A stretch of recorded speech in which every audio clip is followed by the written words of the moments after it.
gonna be a fun night. Good evening, ladies and gentlemen. Welcome to the Board of Selectmen meeting on Tuesday, July 14th at 7 p.m. If I could get a motion to review and approve the agenda. Any changes? No changes. Good. Make a motion. So moved. Second. Okay, agenda has been removed. Approved. Motion. I just want to say a quick thing. Thank you very much. I hope everyone enjoyed the 4th of July, and thank you very much to everyone who worked so hard on it. It was wonderful. All right. Can we approve it, Jen? Didn't we? We just moved it. I thought I approved it. We have approved it. Oh, goodness gracious. All in favor of approving the agenda? Aye. Aye. Agenda has been approved. Again.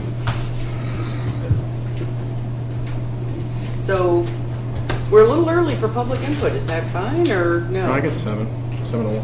I know, but it says 7:05. I don't know if there's a rule on that. Okay, just making sure. All right. On that, you're good. Okay. Anybody here tonight for public input? Yes, sir. No, sorry. As you said yesterday, we were here for a meeting with them for last night. The stenches and so forth. We were told last night the stench wouldn't be around anymore. Because last night it was still there, and this morning it was still lingering. Okay. Do we have a representative from Vitasoy here tonight? It's supposed to be. We have two. Okay. Would you like to come forward? Oh. Sir, could I have your name? Timothy Shaughnessy. I live at 24 Westford Road. Thank you. Can we sit down? Welcome. Good evening, gentlemen. Good. Would you Hi, how are please you? state your names for the record, please? I'm Walt Wrigley, and I'm the CEO of Vitasoy USA. And Frank C. is our global from Hong Kong. He's in here. He's our head of operations globally. Nice to meet you. So he is over all of our operations in the various Okay. subsidiaries. We were not here last night. We were both out of town. We both got in last night. But we're aware of what transpired and filled in, at least in terms of minutes of the meeting last night. Okay. And We were asked to come here tonight. right. And so I know that there's quite a few people upset about this situation. It's been ongoing for years, and I think they would like some answers. So can you provide some answers for them tonight?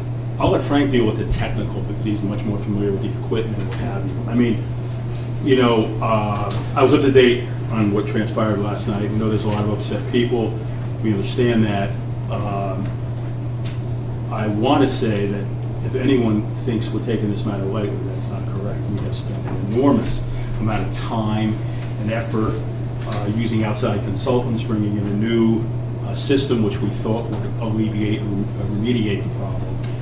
And it's probably as big a topic as we had in our management meetings and meetings with our board of directors, what have you. We were under the impression that the new wastewater treatment system that just went live for us in March was going to solve and resolve this problem. I know we had people here last night from BioWater, the people that we bought it from and designed it. And initially, it appeared that that was going to be the case. There's been some hiccups, there's been some issues over the past couple of weeks that Frank can speak to better than I. But it remains a work in progress. There's some things that Frank will talk to that we're doing. But I just want to say in front of the town, in front of the group, the matter's not being taken lightly. We just have not been able to get the system at the moment to do what it's designed to do. And we have outside consultants in there helping us now. I'll let Frank maybe give you a little input on some of the other things that we're doing to try to mediate the situation. Yeah, I think if I recall that last year, right, about March, I think from group perspective, received applications, a CapEx from Ayer. We're talking about $2 million investment about a new wastewater treatment plant, and that plan we have BioWater, aligned with DEP about the design from technical perspective. We also met DEP people a couple of weeks ago, And they also believe technically the system should be able to handle all the problems. So they also kind of struggling the issues recently happened, particularly in the middle of June. I was here, and to be honest, that was bad.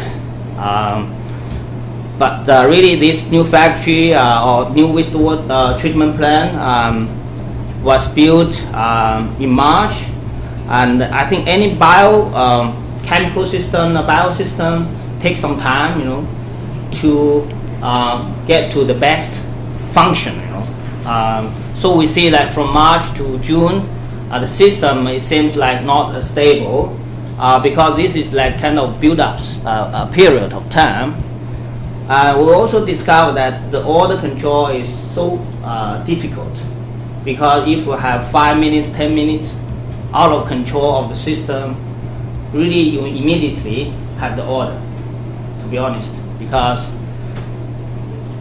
the system will generate the gas, the H2S, and if you cannot neutralize, control that properly and constantly, 24 hours a day, 7 days a week, you have problems. So we actually, in the last 2 weeks, 3 weeks, we have discovered a lot of things for improvement. I think my team already introduced maybe yesterday from a technical perspective, because we're adding more, investing more, even to have the backup system, chemical dosing, all these kind of things, to make sure the system are more reliable and more alarming, more probe, more sensor to detect the problem so we can react faster. We also have almost 24 hours attendants to really babysit the system. If anything wrong, we just react. Like today, we know something wrong. I mean, just all the people will jump to the side. I go there, so everybody try the best to fix. I schedule a meeting with Biowater, the presidents. On Thursdays, a lot of pipe work will be done in these 2 days, all the improvements.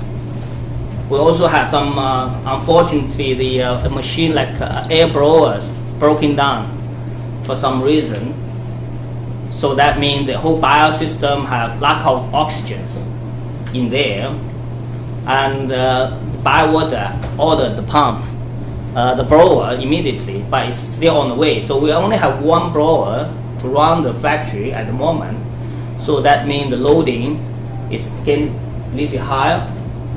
And we also take immediate action, means that if the discharge is higher than the limit, we will find some truck to haul away the wastewater out of the factory, to make sure that we give some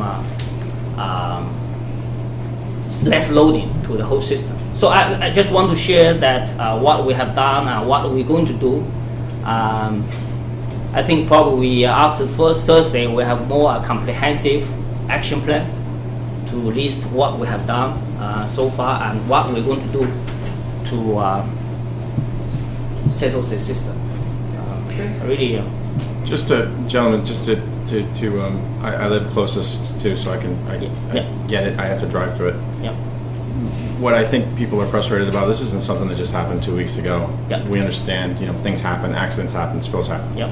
This is something that's been going on for 10, 15 years, intermittently.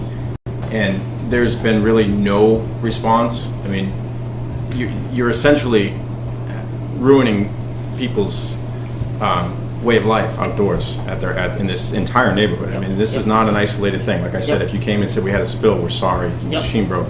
We get that. So the point of me last night when I attended the Board of Health meeting was to get you here, because I give your people a lot of credit. They sat here and they took the hammering last night, and a lot of them are new, so they haven't experienced. Was to get the point across to you that the town, and a lot of the town hasn't experienced it at all, so they don't understand. They drive through and say, what was that? And it briefs.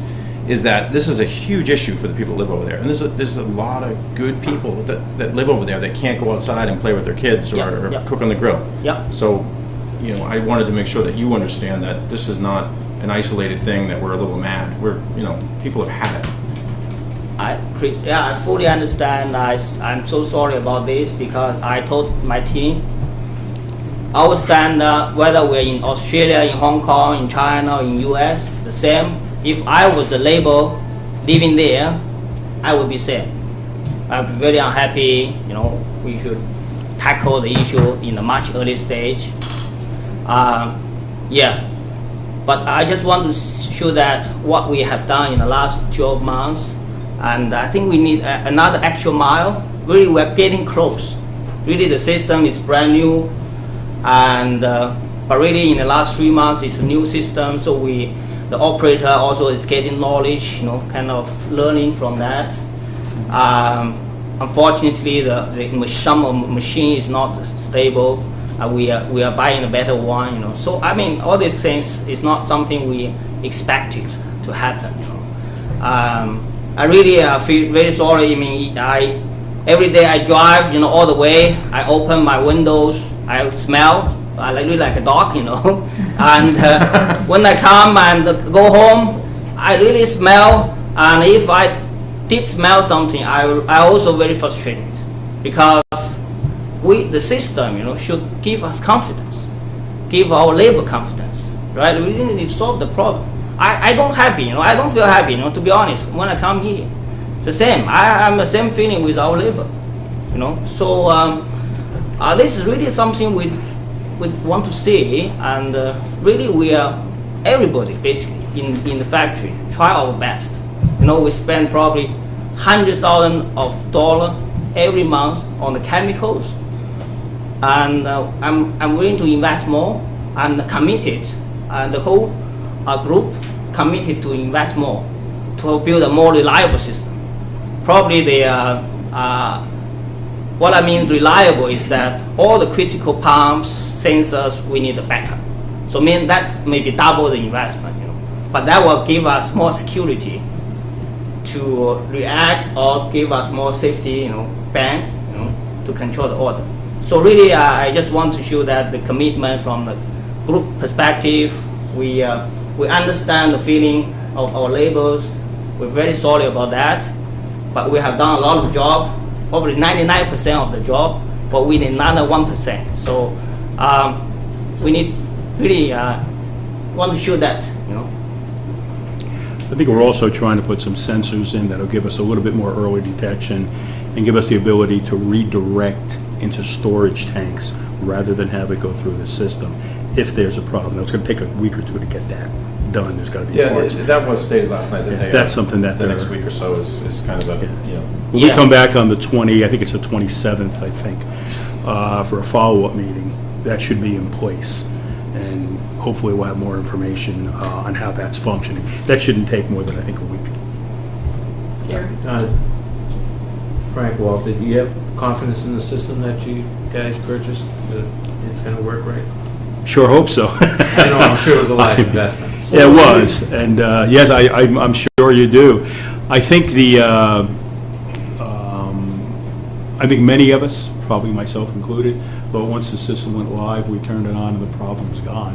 And we've turned out that there are some still hiccups with it. There's some tweaking that has to be done, and but there are also some things that we can do, like we're just talking about, that can also head off problems if for any reason there's malfunctioning or some of these little things like blowers or brushes or whatever malfunction. So we're trying now to build in a more safeguards, not just totally depend on the system as implemented, but now adding some additional safeguards. Do you have any idea of a timeline on?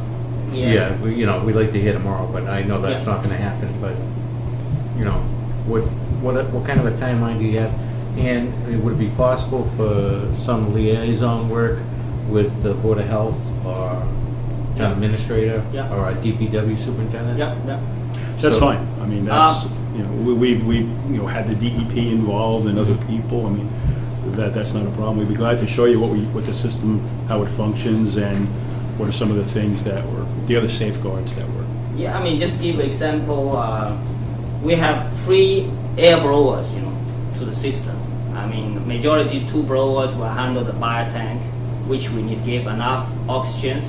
We call dissolved oxygen, DO levels. Should be up to 1 level. Make sure the bacteria can digest. If the oxygen is low, the gas will be very serious. So it's difficult to handle that. We had one blower broken down, so we have another spare to be able to do it, and it's broken down also in the second day. Oof. So this is really a big accident. So we only have one blower to handle that in the last probably 2 weeks. That we ordered immediately. So what we're going to do, I'm going to have even one more spare. So I'm going to have 4 air blowers. So make sure that anytime I at least have 2 blowers to run the system. That is actual investment to us, but we're going to do it. Another one is like we control the COD to discharge to the system, because if the COD sometimes is too high, will really give a big loading to the whole fire system. So once we detect that, we are going to use truck, to today we discussed, even we close the manufacturing for a few hours, we have to do that, because we cannot discharge the waste to the system to damage the biosystem. Because once it's damaged, it really takes some time to recover, because biosystem is weak, because they're all bacteria basically. So that's the difficult part of the whole system. So I just want to show technically we know where the problems. For the timeline, I think really we need to discuss with Firewater, because a lot of equipment we are ordering through them. For example, the more sensor, the new blowers, air blowers, and more. I hope they're under warranty. The one is in the warranty. You're right, Gary. But the new one is our new investment. Oh, okay. Yeah. The existing broken one is on the warranty. Yes, you're right. So I think we will come back after the Thursday's meetings. We can give a timetables about all the actions. But at this moment, I'm sure that the frequencies will really dramatically reduce, because we see one like in 7th of July, and another one probably today, but in June it's very bad, almost every day, in the middle of June. And what I can see that is because this is our top priorities. We were sure that the frequency of that happen will be getting less and less. So we will see, we'll show the numbers to you to prove, to give confidence to use and to the labels. This is what we can do. And at the same time, we do all this physical part, to improve that. I hope you are happy with mine,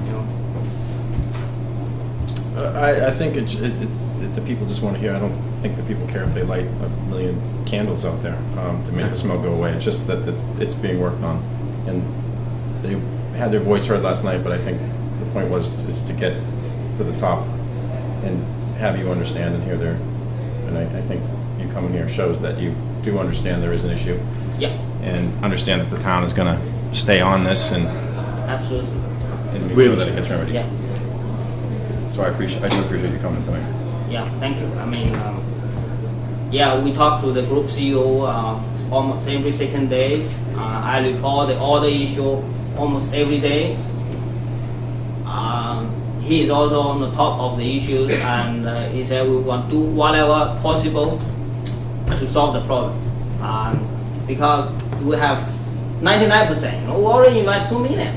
I mean, it's already done. So we should get a good result. It should be a win-win situation. Everybody should be happy.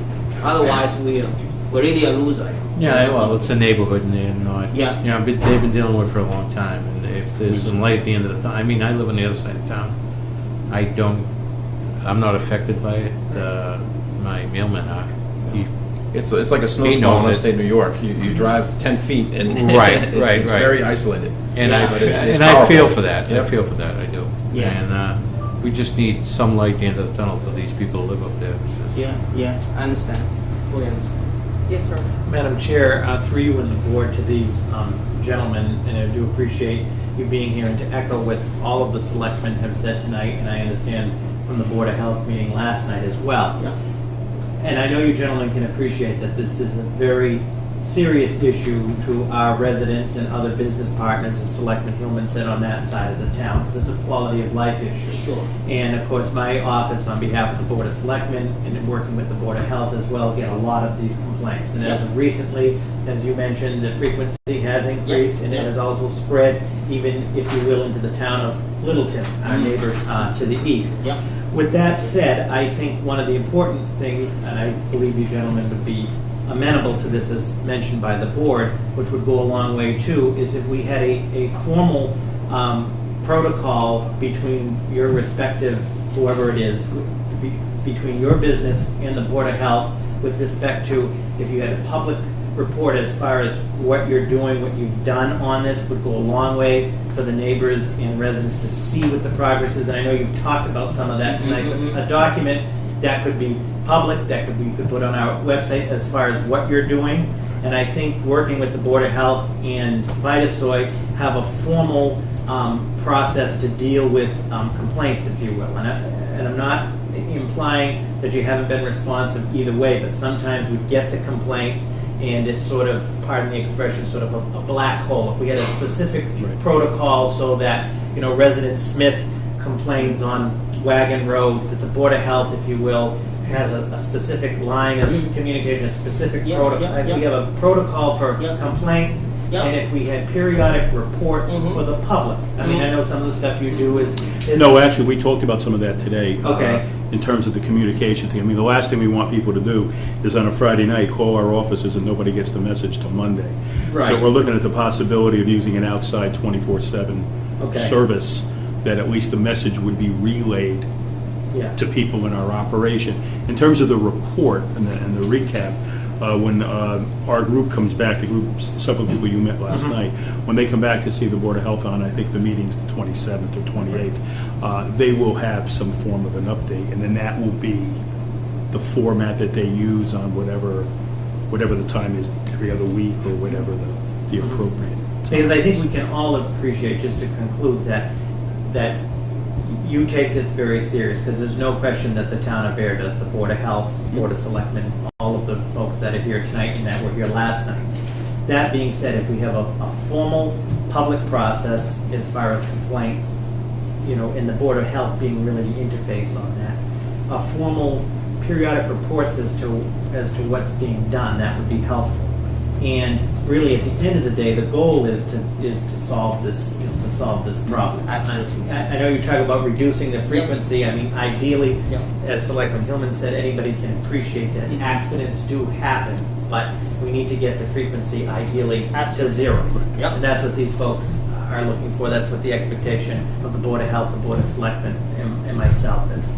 So, what we can do to really truly work together, including, and when I say work together, having the public having a means to be involved. These residents, many of them, I talked to quite a bit about this. So I think that's a great idea. Basically, I also want to be transparency. I mean, to have all the information on the real time, because really we have done a lot of things, but sometimes our label maybe don't know actually. We have done hundreds of them, but sometimes they don't understand or maybe they don't know. I think this is a good channel, really. I mean, we will think about that carefully, and I think this is a great idea. So we can share the information much quicker, not like kind of reaction.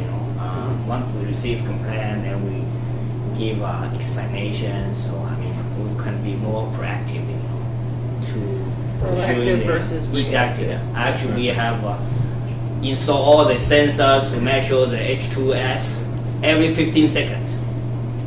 So we can also share that information, because if every 2 minutes it's out of control, we know immediately now. So we know, maybe not realized by our label, but we already know it's 2 minutes out of spec. But could be 10 minutes and be noticeable. So I think that kind of information we have a lot of them.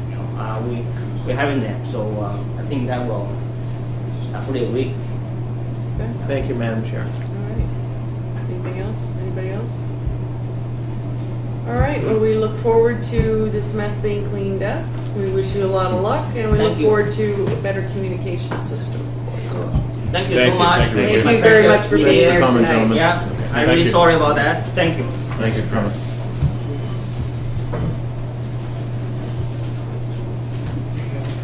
Thank you. So sorry.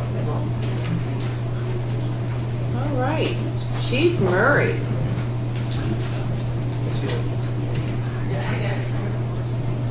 Feel confident? Feel confident? Yeah, no, I felt good last night that they showed up, honestly, because there was a lot of people here that took a lot of heat. And Yeah.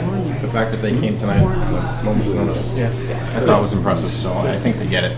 Good evening, Chief. How are Good you? evening, everybody. How are you tonight? Good. Chief. Good to hear it. Does everybody know Julie Thomas? I see you met some. Yeah. Yeah, you should. Jeff Thomas's wife. Yep. Not that I'm dropping names, but it's a good thing to have. Yeah. And I'm here tonight to ask the board to appoint Julie as our new animal control officer. She was one of only 5 candidates that applied for the job. Not well applied for, I guess, but she was our best candidate. She lives locally, has for a long time. You know, her husband works in town, so he'd be here to help her out a lot. She doesn't have specific experience with animal control, but it's not rocket science. We can teach anybody to do it. She has a truck and a towing, and she's available, which is the most important thing. Available when we need her. No vacations for you, Jim? No vacation, although I told her she could take one, I really lied just to get her to take it. You're used to it. I don't have But she does have a customer service background, so she's well versed in how to deal with the public. And that's a key component, Yeah, actually, And to that animal. was key for Very us key. as well as she has some very good computer skills that are going to be helpful to her job. So it's all very positive. Okay. Would you like to add something, or? I've just been reviewing the bylaws and trying to, I've talked to another ACO in another town, and I hope to shadow with him a couple times, just to get Nice. acquainted with the position. Oh, proactive, I like that. Yes. Is it a She's one-year already term, every year appointment, correct? started. Per calendar year, we reappoint the position, Yes. correct? Okay. Gary? Make a motion to appoint Julie Thomas, animal control officer for the town of Ayer, ending June 30th, 2016. Second. Effective immediately. Second. All right, motion's been made and seconded. All in favor? Aye. Aye. Oh. All right. Thank you very Welcome much. aboard. Thank you very Thank much. Thank you, Julie. Thanks, Julie. Good luck. Thanks, Thank Chief. you. All right, Oh, this one. clerk. You could Oh, yeah. open the public Oh, yes. hearing. Yeah, I didn't even know there was a public hearing, so- I forgot about it. We aren't, yeah, we're at, the Town of Ayer, notice of public hearing, Ayer Board of Selectmen. The Ayer Board of Selectmen will be conducting a public hearing on Tuesday, July 14th, 2015 at 7:10 or thereafter at the Ayer Town Hall, first floor meeting room, 1 Main Street, Ayer, Mass. 01432, regarding a petition by Ayer Shop and Save LLC, Co. Miroslav Zelest, 22 Fitchburg Road, seeking a Section 15 beer and wine package store license at the above-mentioned address with the following description: 2,400 square foot grocery store. And what's that? It says Yeah. 2,400. I was going to say Yeah. it does say Yeah. 2,400. I said Yeah. there's no way that's 2,400. I thought that was the liquor portion of the store. Right. 24,000. Me too. Yeah, 24,000 square foot grocery store. Janice L. Livingston, chairwoman, excuse me. Gary J. Luca, vice chair. Christopher Hellman, clerk. June 26, 2015, and I believe it was, where was this advertised, Carly? Just so I can, it was somewhere. I saw it. It was published in the Lowell Sun? Public Spirit. Air Public Spirit. Okay. Public hearing is now open. And, who's coming forward for this? Good evening. Hi. Good evening. All right. Could you state your names for the record, please? Yes, my name is Miroslav Celest.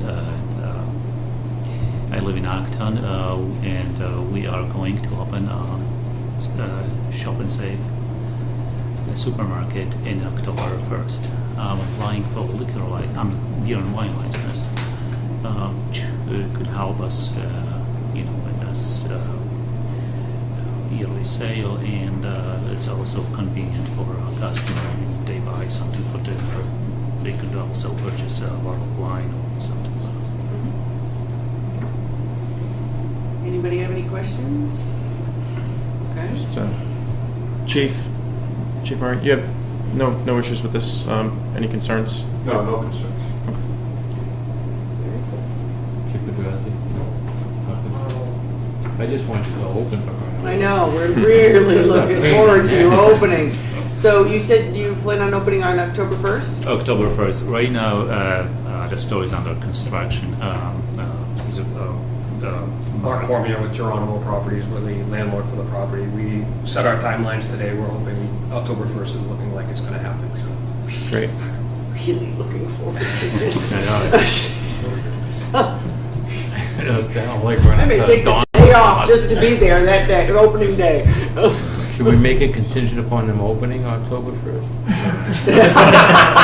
Little incentive? Oh, yes. I understand it's an investment the Geronimos are making in the building, and I'm sure the rent is high, so this will help offset that too a bit. And it's all business, and I hope you're successful at it. And I live about 400 feet from it. So He can walk. I have to drive. I don't like to walk though. I'll make a motion to approve submittal of the beer and wine license for Ayer Shop and Save LLC, 22 Fitchburg Road, to Alcoholic Beverage Commission in Boston. Second? Okay. Motion has been made and seconded. All in favor? Aye. Aye. And the chair says aye. Congratulations. Thank you. Thank you. Good luck to you, sir. Thank you so much. What's They that? got the check-in and everything? Yep, everything's complete. I'll just mail it to Boston tomorrow, and then we should hear, usually within 6 weeks, they'll be in touch, so they'll come and take a look at the property and stuff. Correct. Thank you. Thank you. Good luck.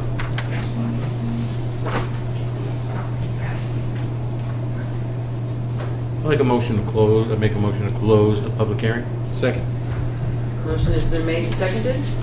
All in favor? Aye. Public hearing is now closed. All right. Gabe, come on down.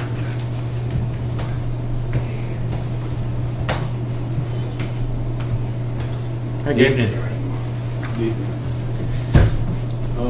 As you know, we ran many ads for assistance in the past. We had very little success. This past campaign, we got 12 applications that came in for assistant zoning officer. Rob and I and Charlie interviewed 3 people who were very qualified. But after reviewing everything, we felt that Charlie Schultz had the best overall qualifications, and the fact that he's got some municipal experience as past selectman and past member of the zoning board, and lives in town, so we have better access to them than we've had to some of the other applicants. And he's also lived in town all his life, so he's got good contact with a lot of these people. He's not going to be dealing with them as a stranger. So everything taken into account, we felt that he would be our best applicant to fill this job, and I request that the board appoint him as my assistant zoning officer. Anybody have any questions? Briefly, were you going to print us out a copy of the resume? Oh, I did. They emailed it to us. Right, it's on my phone. I don't. I have a question. You ready? Yes, go ahead. Welcome, Charlie. How are you doing? So, is there classes and stuff too, Gabe, or is it more just mirroring you for a while, and then is there certifications? Just shadowing me. Okay. As the assistant, because okay. And then you're going to go to alternating days, and then have some days that you're together. Excuse me. Right. Madam Chair? Yes. Through you and the board, if I could just add to what Gabe had mentioned. So the expectation is in interviewing Charlie for this position, as the board is aware, and just for the public's benefit, it's going to be a 15-hour a week position as the Assistant Zoning Enforcement Officer. As we discussed with Mr. Schultz, about the first month he will be working with Mr. Valenti, if you will, sort of shadowing or what have you. When that is completed, he'll be doing the zoning enforcement on a case-by-case basis, and as we discussed, the expectation per this board and per the town is that he will staff the building department on times outside of Tuesday and Thursday. So for the first month, the shadowing will be Tuesday and Thursday, but we discussed at length that he's more than capable to do this as one of the goals of this board is to increase customer presence at the building department office. We discussed that, so the office, and we will report back and for the public what additional days/hours that will be staffed. And being involved in the interview process with Gabe, with Mr. Schultz, also when I asked him about his approach to dealing with zoning enforcement issues, and sometimes you may be dealing with difficult situations or difficult individuals, for lack of a better word, I was very satisfied with his response and his approach to ensuring that in support of the building commissioner that this board's ongoing commitment to property enforcement for the benefit of the town is further enhanced. And I do support the building commissioner's request before you. So ultimately, we solved two problems here. We've allowed Gabe to focus on building inspections, which are up, and allowed Charlie to focus on the zoning, which we've certainly tackled in the last 2 years, 3 years, and then allowed the office to be staffed more. So. Yeah, after that first orientation period of about 30 days or so. Okay. Correct. This is a non-union position, right? Yes, for the record, it's non-union, part-time, non-benefited. Okay. Yes, Gary. Make a motion to appoint Charles Schultz, Town Assistant Zoning Enforcement Officer, effective July 1st, 2015, for a term through June 30th, 2016. Is it Yeah, it's yearly an appointment? annual appointment. Through June 30th, 2016. Second. Motion has been made and seconded. All in favor? Aye. Aye. Welcome aboard. Thank you. Finally. Finally I get paid for public service. I thought you didn't get paid in Shirley, did you? I'm sure you're. Well, I'm sure this. Hopefully, you're happy as well. Gabe, you found this looks like a very qualified candidate. So, local too, which is a big deal. So, thanks. Yeah, we're Looking very forward to working with excited you. about this. Yeah. Yeah. You got room for him upstairs? No. You got a chair, maybe, in the corner. Yes, Robert. So, Madam Chair, through you and in the board, the second item, since both these gentlemen are before you, is the nuisance bylaw discussion.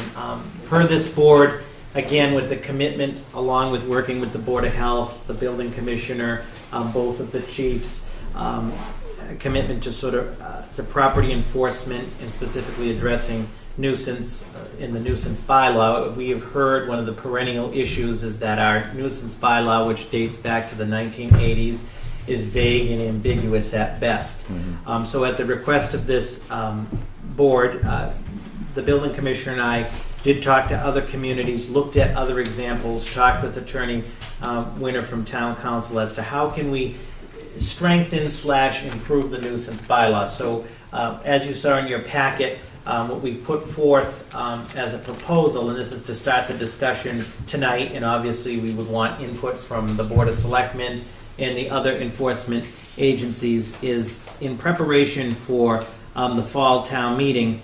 There's no question at a minimum that the nuisance bylaw needs to be either amended or completely replaced. And in our research, what I put forth is the example of the nuisance bylaw from the town of Framingham. Why that one was selected, it was referred to by some other individuals in this field. 2, it is a 21st century version of a nuisance bylaw. It clearly spells out the definitions, as this board knows in the past, like terms such as awful and streams and rivers and so forth. These antiquated terms that seem to have been pulled from the 18th century in the 1980s to this bylaw. It clearly spells out the defining terms. It clearly has the enforcement mechanism, but what we liked about it also is their bylaw includes a reporting mechanism. In other words, that periodically the building commissioner through his office, either to me as the agent of the board or to the board, there's a reporting mechanism that our current bylaw doesn't have on sort of tracking and reporting on these. Now, this isn't etched in stone, but I put that forth as a model for consideration to start the discussion for tonight. And looking at the timeline with input from the board, the chiefs, at the direction of this board, of course, we could get everybody's input. We could put this forward if the board's willing for consideration as either an amendment or a replacement to the bylaw for fall town meeting to consider. And of course, it would be it would be sent to the Attorney General for approval. And they found that the town of Framingham's is extremely comprehensive and detailed, but it has also passed the litmus test of the Attorney General, which is always a key indicator when we go down that road. So it's in your packet, and per the board to start that discussion. And I don't want to be any more long-winded. I don't know if Mr. Valenti has anything to add or if board has questions or direction on that, but we did put some time and thought into this. At the very least, and I know we've all heard this too, that regardless of the bylaw, there's no perfect bylaw, but there is no question that it needs to be updated. Yeah, I'm personally all for. Yeah, no, I agree. I know we made some amendments in 2013, I think vehicles and. You've added Right. vehicles and the non-criminal. There's such a gray area. It doesn't allow Charlie or Gabe because we just Yeah. need a standard.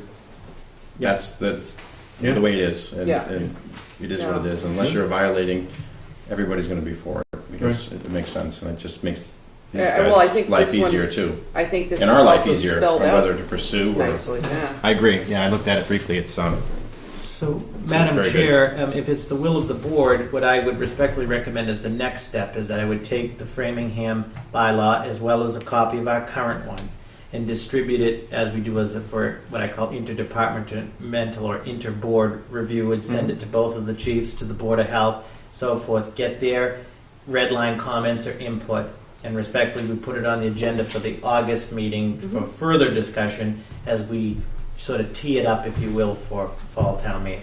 All right. That's what I would at least recommend as next steps, but You need a motion for us to tell you to go do that, or? I think that this discussion is sufficient to do that. Okay. Yeah, All right. unless so there's any we objection. can expect to see it on the. August August 11th. August So 11th. we will distribute it this week to all enforcement entities to get their input. All right. Great. Get to work on We expect it I tight. go to bed at 8. All right. So. All right. back Congratulations. in August. Thank you. Thank you very much. Thanks, Gabe. it. Thank you. Thanks, Dave. Charlie. Robert, can you tick down the thermostat? Oh, yeah. Okay. You All melted? right. Alicia here? Or Dave? David's here for Alicia. am. Really, Alicia. Yeah, we like I know, Alicia. I told you I was hoping know, for the same one Alicia's that she's quick. had all this time. No, she's done a lot, and it was easier for me to be able to stay than her. So, the subordination agreement before you is for a home that we have down on West Main. And actually, it's in very, very good shape. As you probably have seen, they actually started out with a loan from us of over $66,000. They're down to 24, and the two loans together just come to 143, and the house actually appraised at 218. So they're just slightly over. Actually, chairman could have, if it had been under 65%, chairman alone could have signed off on it, but at 65.69%, we made That's sure that awful. we followed the protocol, and it came to all three of you to ask to let this subordination agreement go through. And this is the standard subordination that we Yes. we do Yeah, frequently. yeah. Here? Make a motion that subordination of town lien condition upon new mortgage not to exceed $90,000 for case number 03-238 with signature by the chair. Second. Motion been made and seconded. All in favor? Aye. Aye. All right. Okay. Next, David. Me. All right. I was just sorry. This request is for the other components of my budget. As you probably know, one component is voted on by the town itself at the town meeting, and the other two components come from a substantial amount of, fairly substantial amount of UDAG money and money that is part of the IDFA fund itself. So the IDFA basically puts $19,480 or something to that. That's with the letter from Brian Anderson, which you have that they signed this morning. They put in, they contribute $19,490 towards the workings of the Economic Development Department, and the UDAG fund puts in about 40, let's see if I got the two. Well, the two totals together will come to $62,686 of the UDAG money, with about $20,000 from IDFA and the remaining coming from our regular town UDAG fund.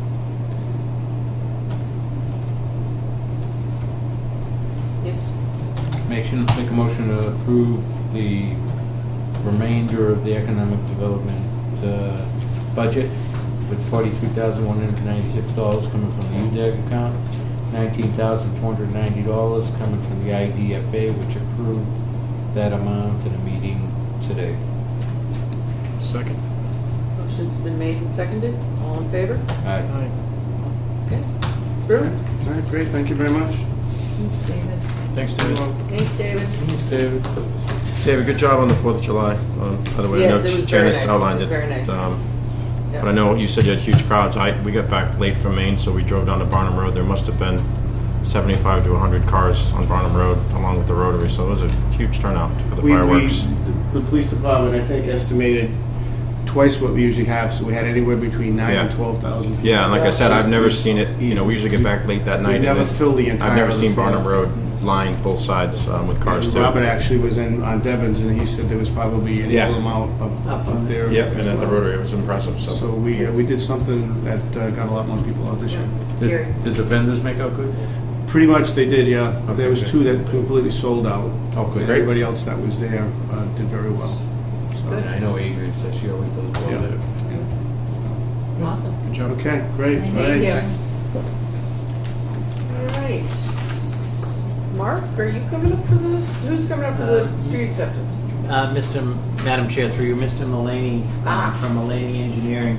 Sorry. Will appear before the board as the sort of the first step, if you will, in this process that will go up to the fall town meeting on the street acceptance. Okay. Hi, how are you? Good, how are you, Madam Chair? Steve Nice to Mulaney meet from SJ Mulaney Engineering. Rick Roper, Crabtree Development, is away on vacation this week, so he could not join me.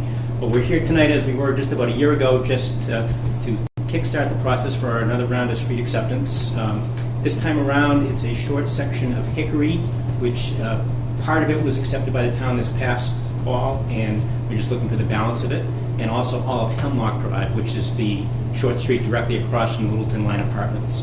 We're in the process of preparing our as-built plans, and we hope to be before the fall town meeting, and we'll be working with Superintendent Wetzel and with the planning board, as we have with the previous acceptances, to make sure we have all the i's dotted and the t's crossed. Okay. All right. Yes. Mark, does it seem like it'll be ready by? Yeah, I've done just a windshield inspection, not opening structures and things, but, they have the usual final coat of paving and some, couple punch list items, but it's what we typically see at this time of year before an acceptance. Okay. Yes. So, Robert, we just need a motion to place this before town meeting, on the warrant for town meeting, essentially per Superintendent Wetzel's final Correct. I mean, inspection. Procedurally, when we get to Yeah. that point, ultimately, it'll be the board to take a vote to support, to put the article. Okay. All right, thanks. Yes. I would like to make a motion that the Board of Selectmen and the Department of Public Works start the process of road acceptance of Hemlock Drive and Hickory Way from 225 feet beyond Old Farm Way to Hemlock Drive to be put on the fall town meeting warrant based on Superintendent Wetzel's final inspection. Second. Okay. That's been seconded. Motion's been made and seconded. All in favor? Aye. Okay. Thank you very much. Thank you. Thank you. Chief Pedrazi. Chief? Howdy. How are you? How's everybody? Good. Great. What do you got for us tonight? Two things tonight. The first one is purchase order for the new ambulance. We had $250,000 as an article on town meeting, and we went out and selected a vendor. There's a new process. It's like a state bid contract that the Fire Chiefs Association has put together with MAPC, and it's a pre-bid thing. And you basically select the vendor that you're comfortable with. It's all pre-bid, so there's several vendors you can go with. We went with the vendor that we have been using for our ambulances. We've been happy with the last ones that we've had, so proposing to buy a Horton ambulance from Greenwood Emergency Vehicles. And the cost is $237,855.89.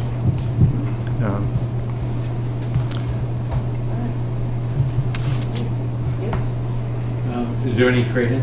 There is. That includes an $8,500 trade-in allowance for the current, well, actually, it'd be the A2 that we're trading in. It's 10 years. It'll be 11 years old by the time it gets traded in. You don't just get one of these things. We would order it after you guys sign the purchase order.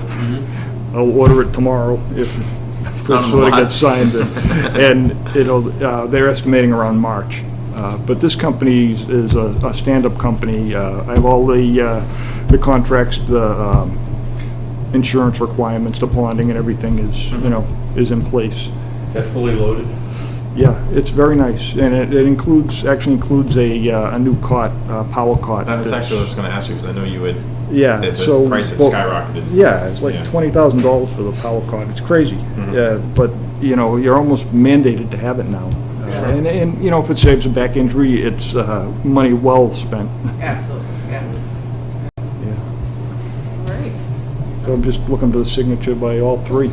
That's right. All right. Do you have that, Carl? Here? Oh, I didn't know if you were looking, that's why I asked. No. I make a motion that board approve, what do we approve?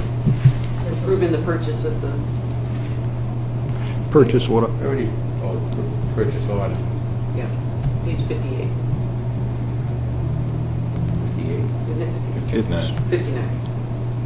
No, that's the Yeah, it's light right. of the new ambulance. Top 59. left-hand No, corner. purchase orders in the Here's front, the- Yeah. right below the chief's name. Make a motion to approve 2016 Right, page 58. Horton Ford F-550 4x4 model 603 as defined in the July 7, That could get confusing. 2015 proposal submitted by Greenwood Emergency Vehicles for the amount of $237,855.89.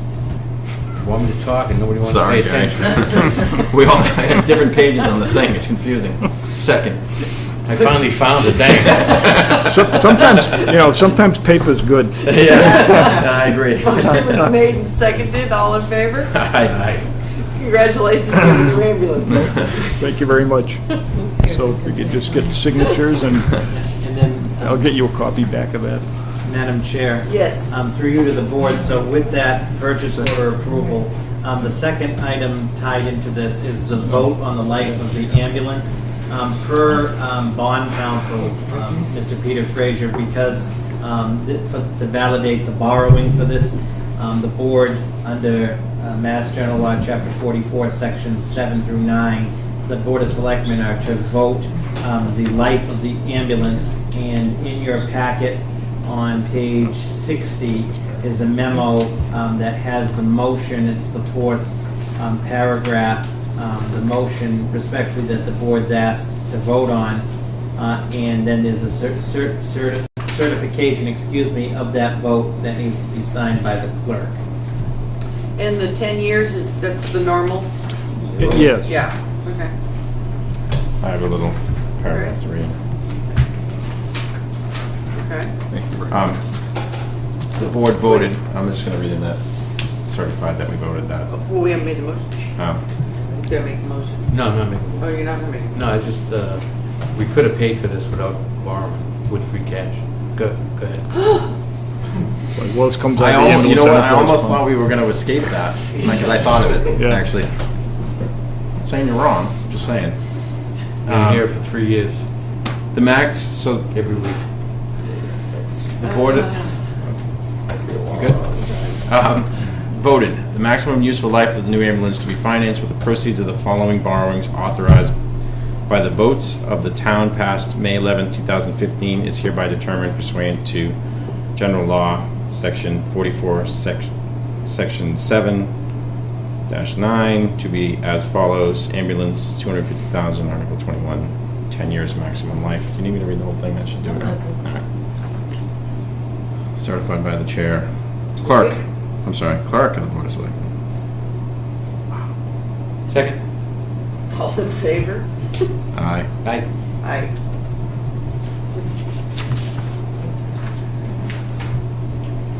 Thanks, Chief. Not done yet. Oh, that's right. Reserve fund transfer. I know. I'm sorry. And I don't know how we want to proceed with this. Yeah, if You I... want to explain it? Yeah, if I may, Madam Chair, through to the board.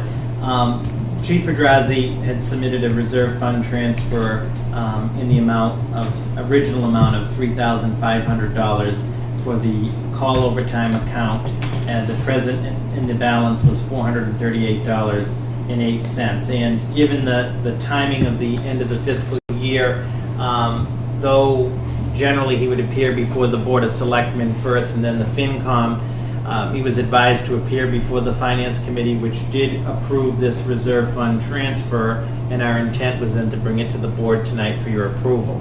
However, at the time that the chief went before the Finance Committee, the split fiscal year payroll was still in flux and was getting done, and we were advised by the town accountant that the amount of $3,500, there was a shortfall, and the amount should have been...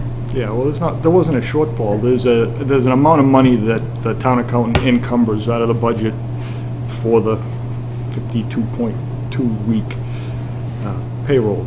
It's for the year that there's 53 weeks, and that money's not put in our budget at the beginning of the year, but it's encumbered out of the budget at the end of the year. And we had a discussion on whether I should put it in the reserve fund transfer or not, and there was a miscommunication between the two of us, and she thought I was putting it in, and I left thinking I didn't need to put it in. So I didn't put it in. So the additional amount for that encumbrance brings the amount to $7,053. And I talked with Lisa about it again today to see if there was another solution to it, and her solution was to take a double one out of next year's budget. Well, it's not budgeted, so how are we going to take it out? So you'd be, Right. So This is needed to pay. needed to pay. It's needed to pay the year when there's 53 weeks in the year. So if she encumbers that amount, it's a fifth of a week every year, and then it has something to do with leap year. This is for And this it's every past year, 5 to 7 years there's extra money needed, and that's where it comes from. for FY15. The encumbrance is coming out of FY15.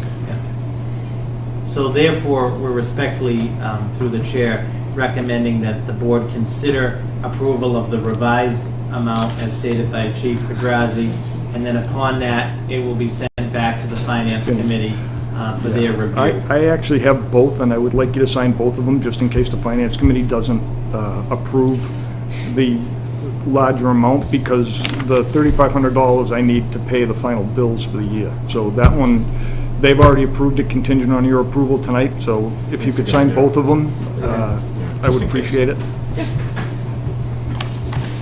Yes.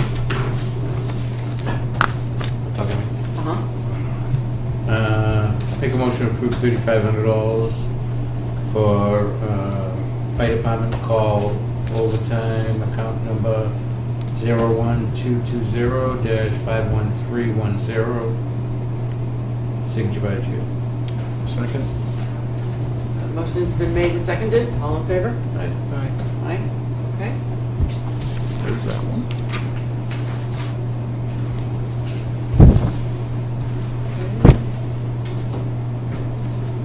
All right. And you need another motion for the other amount? Carly has it. All right. Here, Gary, you want to read that? Yeah, I'm sorry this is so confusing, but I don't want to have to come back again. Right. No, I think it's a right Yeah, decision. no, I think this is good. Make a motion to, that the board approve $3,553, fire department call overtime, account number 01220-51310. Right, not both figures. because You got one. Yeah, I there guess, and correct. the other. I guess that'll work. Yeah, Sure. that'll work. Yep, Second. yeah, good idea. Motion's made and seconded. All in favor? Aye. Aye. Thank you. All right.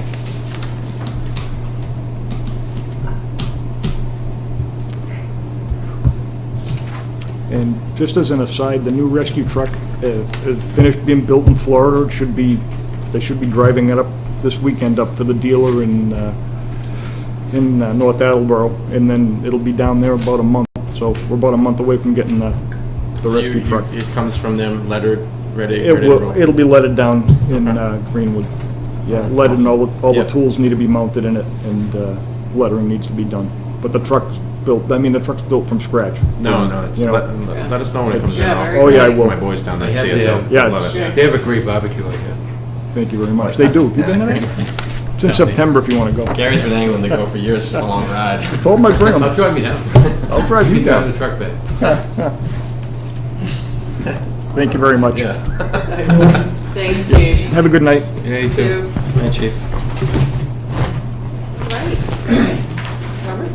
Madam Chair, through you and to members of the board, I'd ask that the representatives of the Sandy Pond School Association come before the board. And on the agenda is the Sandy Pond School Association grant agreement pursuant to the passage of Article 26 of the May 11, 2015 annual town meeting. The board has in your packet the grant agreement as approved by town meeting and reviewed and approved by town council. And respectfully, I'm recommending that the Board of Selectmen vote to approve the agreement and sign the agreement, as well as the representatives that are here tonight from the Sandy Pond Association. Upon execution of the grant agreement in the amount of $5,000, we can move forward with the completion of the designation. So, gentlemen. How you doing? Very good. Welcome back. Thank you. Well, this is exciting. It is. Yeah, the town meeting did good. Yeah. Yeah. Good. Oh, and credit to Chris for bringing it to our attention and getting you in here so that this could get moving. And hopefully this gives you the jump start you guys have needed with insurance and all the, Right. getting on the historical register and whatever else you need to do to get the site where you want it. Right, this will do it with a little bit of luck this week. We will sign the agreement with the consultant who will complete the nomination process, and she expects to start in September and to finish probably in December. And so we will submit it to the Massachusetts Historical Commission upon completion and review, and then it's up to them. But at this point, we would expect that they would approve this. They've already given us a favorable opinion of eligibility on the nominations. They've already said that the property appears to qualify, and assuming that the final report is not in some way disappointing to them, then they will approve it. But we do not have any control over how long it might take them. We've been advised that in some cases it takes them as long as 2 years to actually issue that formal approval. The good news is, however, that from the moment of submission of that nomination, really the property has de facto status. If an issue were to come up that would affect its historic status during that time, we basically would be able to say it's protected, pending the outcome of the final decision here. So it's. We couldn't knock it down or anything. No. No gas station. No parking lots. Does this give you any leeway for funds beyond the consultant and the historical designation? I know you've needed some repairs there, and Yeah, that's going to be, we'll be taking those issues up separately with the Community Preservation Committee. We Good. have started those discussions. All right, good. Yeah. Great. No, it's good to hear. Yeah. Okay. All right. So, Chris, would you like to make a motion? Sure. I make a motion that the grant agreement between the Town of Ayer and the Sandy Pond Schoolhouse Association that was voted at the May 11, 2015 annual town meeting for $5,000 be accepted by the board. Second. Motion's been made and seconded. All in favor? Aye. Chair says aye. Congratulations. Congratulations, guys. When does that get submitted? Is that nationally or statewide, historic? This will be national. National. Yes. Okay. Ultimately, it'll appear on a list that is maintained by the National Park Service in Okay. Washington, D.C. Right. Okay. So it'll give it status at both state and federal level. Yeah. Beautiful. Right. The Massachusetts, the state committees are actually, the commissions are actually the gatekeepers.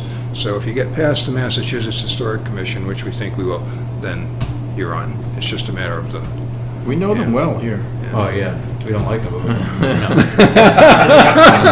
Don't mention windows. And through the chair, Yeah.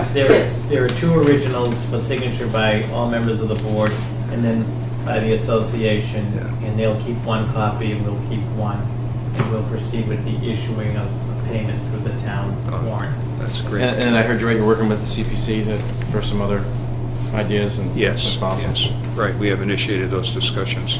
Okay. We'll be going to them, in fact, I'm going to be talking to Janet after this meeting, and we'll see what her timetable looks like. But Okay. Sorry for that. yeah, That's not it. you need a pen? So wait, I'm gonna need a pen, yes. We have a pen.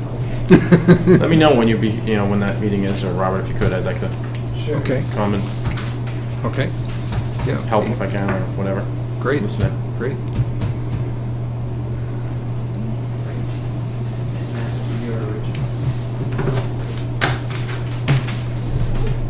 it's a good project for CPC. It is. Yeah. Great, yeah. I'm just really, I'm relatively new to the community, but I just think it's a wonderful property, It's just, I walked in the first time, I thought it was like in a time warp. In a good way. In a good way, yeah. It's remarkable how well the building has stayed, at least on the outside. I know it. Really, I it know is. it. I mean, buildings that sit usually is the Right. depth of anything, that sits, but Right. aesthetically, it's still pleasing on the Yeah. outside and held up pretty well. Right. It scares me deathly that where it is, and there's like no protection. It's been there how many years? Well, it's Well two, over two, 100. Yeah. 2 years older than the town of Ayer. Yeah, bite your tongue. But yeah, I know. Okay, don't tease it, tease. Yeah, where's some wood here? Thank you. Thank you, That's not gentlemen. even wood. Thank you. very much. Thank you very much. Appreciate it. Mark? I asked Carly last time to put me on first, and I'm paying for it tonight, huh?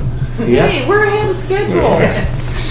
You had to have thought 5 minutes into this meeting you were here until midnight, so you couldn't. Exactly. I told the fire chief, I said, well, you got us back on schedule. Yeah.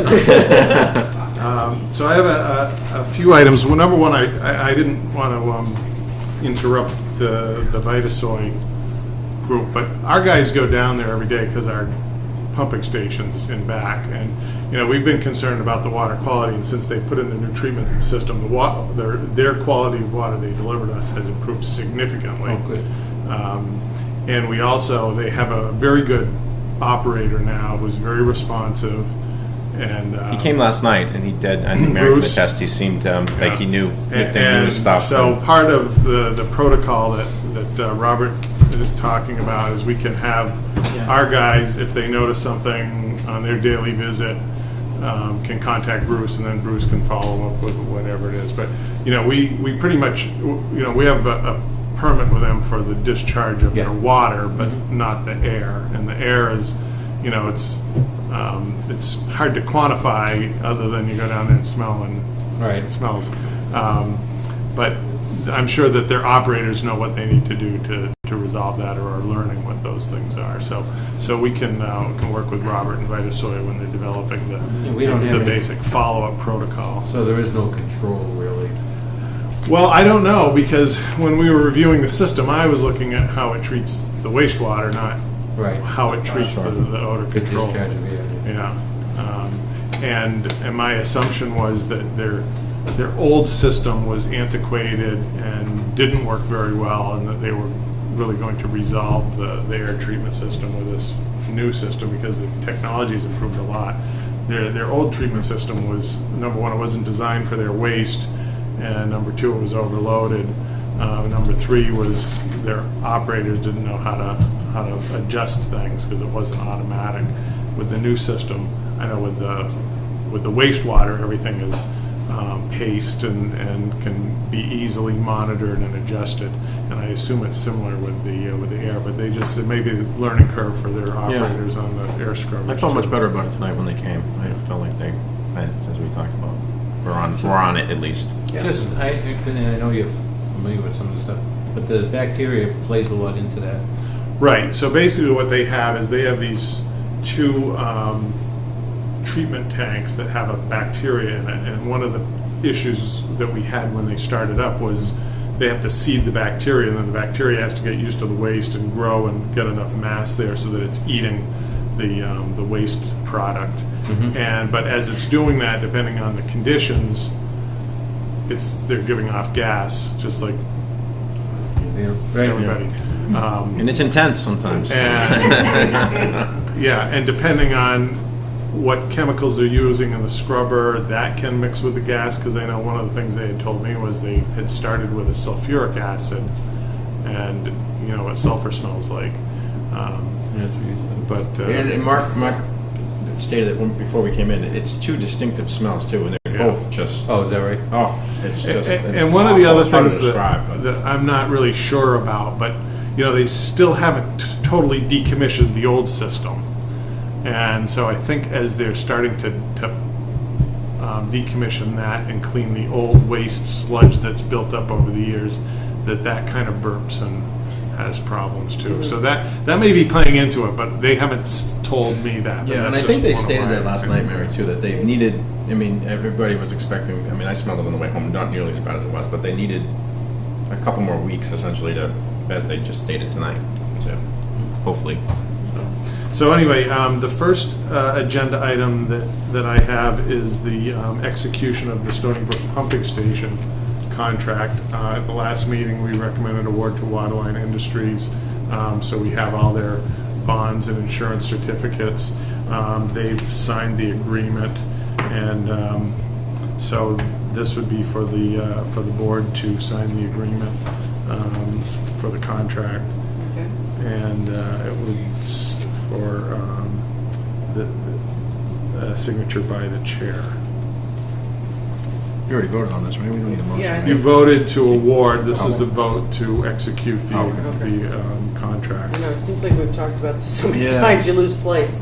He's here. Make a motion to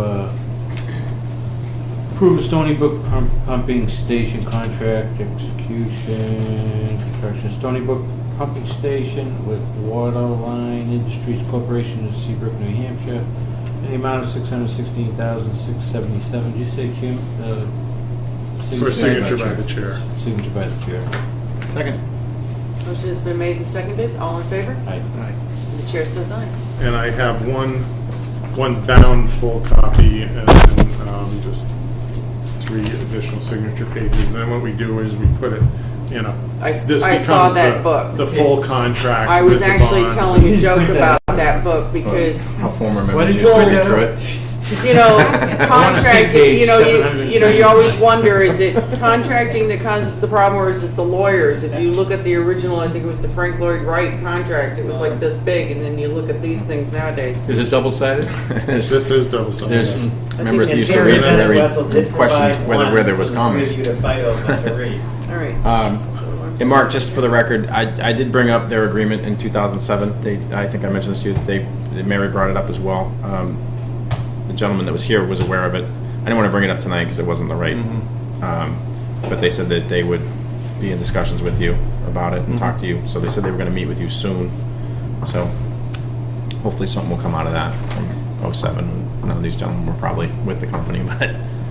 And one of the other related items to this that Robert and I are dealing with town council on is we need to adjust some easements out there, both for the new pumping station. Right. And Catania Spagna is doing some changes at their property. So our pumping station is actually on an easement on their property. So they're moving some water and sewer and drain lines around, so they're gonna have to move their easements, and that process will adjust the easement. Do you think that'll delay it much, or? Pardon me? Will that delay the project? No, it won't delay Okay. it at all. We have and actually what we're working with right now is a memorandum of understanding that we'll work together on it. But, and then as far as, we met with the contractor this morning to go over this project. There's a long lead time on a lot of the equipment, so it looks like they will be starting actual mobilization on site in late September. Be done before the frost and all that, hopefully. Yeah, what they don't want to do is they don't want to get this piece of equipment and go out and get the next piece of equipment and Makes go out. sense. They're going to wait till they have everything and they're going to go in and do it. And I've worked with this contractor on a number of different projects. And he's, Oh, makes sense. they do an excellent job, very organized. And the next item at the last, I don't know if it was the last meeting or one of the previous meetings, we talked about water and sewer service to out-of-town properties. So I put together a memo on that. And what I did discover was that there is a town bylaw that says no permanent water or sewage line may be extended outside of the boundary of the town of Ayer unless said extension is be authorized by a vote of the town at annual or special town meeting. So that's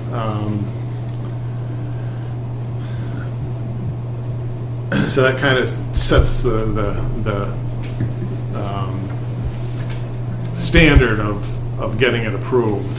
Whereas but I wanted to update the town water and sewer regulations so that it states what the process is for that, so that it's clear. Okay. And I'm assuming anything that's already in that there was issues with would be grandfathered. You guys, I mean, obviously would need approval to fix a emergency, or because there's a couple that are tied in from other towns. There's, the one that we talked about before, which is on Farmers Road. Yeah. The house is in Farmers Road. The property is half in Ayer and half in Groton. And actually, when you look at the sewer pipe, it's only about 5 feet of the sewer pipe is in Groton, and then it crosses into the town line because it comes. Their actual sewer system is, their septic system is in Ayer. So, but there is. But I don't know, in futures, like for instance, we will have to go to the town meeting would have to vote for the connection to the Four Corners in Groton, or any other properties. So you think that's specific to single houses too? Any pipe. Yeah. I mean, it makes sense. I mean, That's what I if thought. you're right on the line, or 100 feet over, and you got a $30,000 Title V or a $10,000 tie into air, and it's an easy, Oh, yeah. Right. This one is unique, but obviously some of them aren't. There's not a lot of single-family houses that are in that situation. Right. So All this right. is your proposed? These are my proposed changes to the water rules and regulations and the sewer use regulations.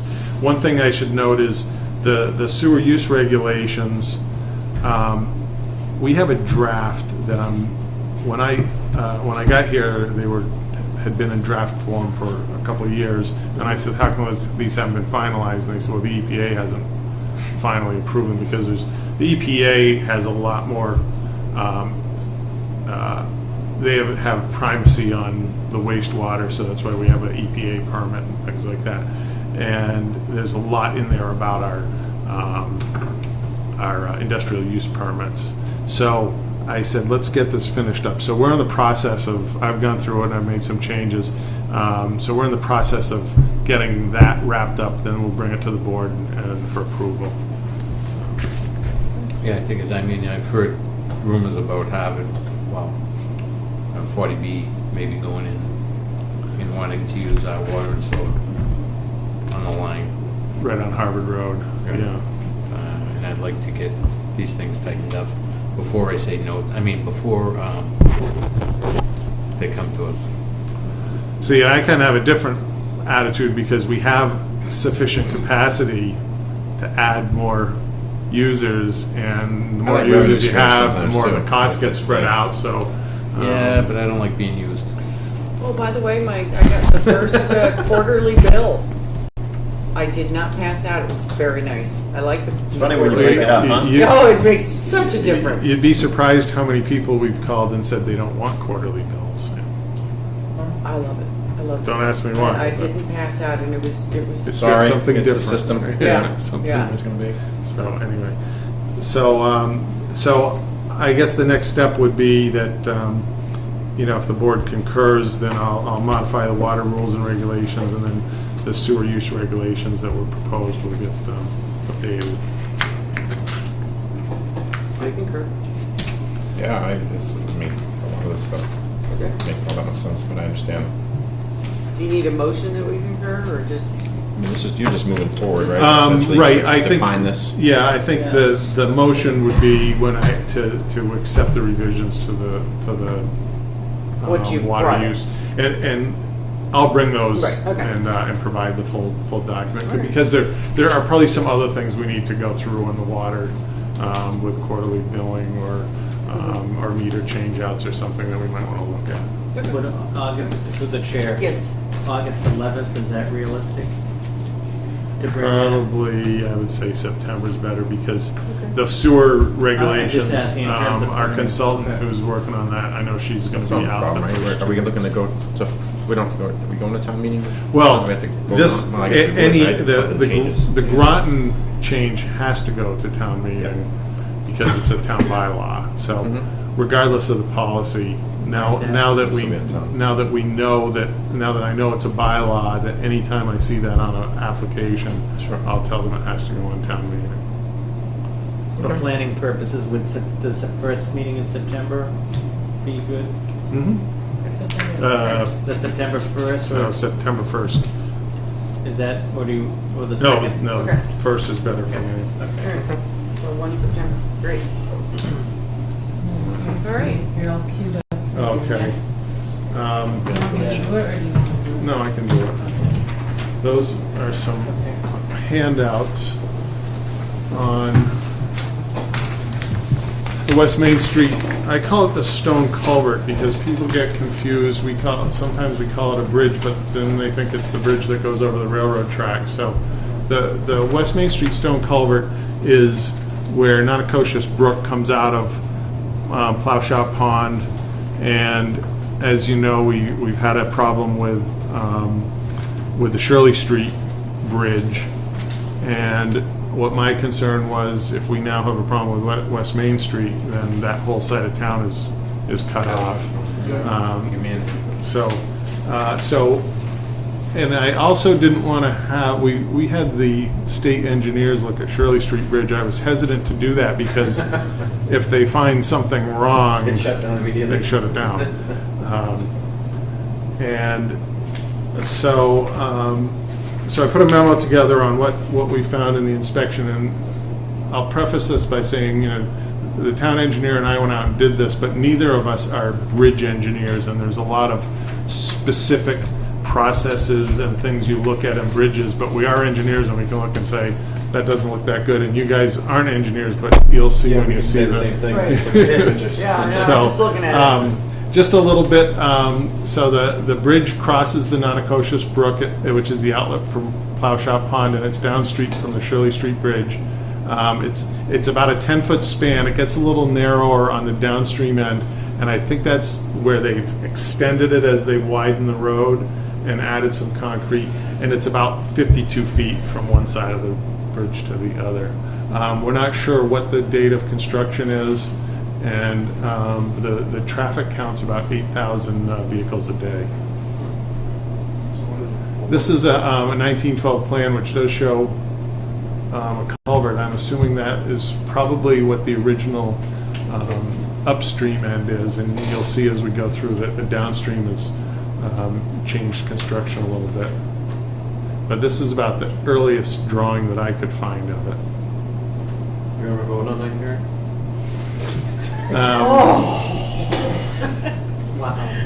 So this is, I'm standing on West Main Street looking west towards Devon's. So it doesn't really look like a culvert or a bridge or anything other than the guardrails on either side. What is that, water or sewer that's wrapped the pipes? We'll get to that. All right. No jumping. And then the upstream view, if you look, you can see the Shirley Street Bridge with the chain link fence around it, and that's coming out of Plow Shop Pond. So you get a pretty good flow coming through there.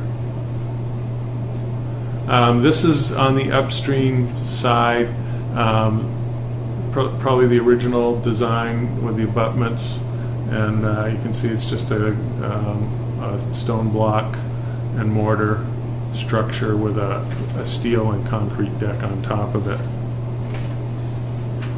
And you can see there's a pretty good crack on one side,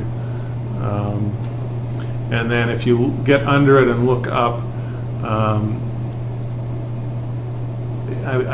I think this part might have been an extension or a replacement on the right side, but those are basically steel beams with bricks in between. I'm not sure what the bricks are doing, other than keeping stuff from falling down. Yeah, it looks like wood planks. Yeah, I thought it was wood. Yeah, the state does that a lot when they stuff is falling, they stick boards up there. Yeah. And then as you get farther under, it looks like steel beams that are butted right up together to each other with a cross beam underneath. The pipes going through there, though, the insulated pipe is the new water main that was put in, let's say about 15 years ago. It's a new 12-inch pipe. The wooden box is the old 6-inch water main that used to go through there. That's abandoned now, and there is a sewer pipe in there and a gas pipe. You can also see, if you look around where the water main goes through, it kind of looks like they just kind of chinked it up.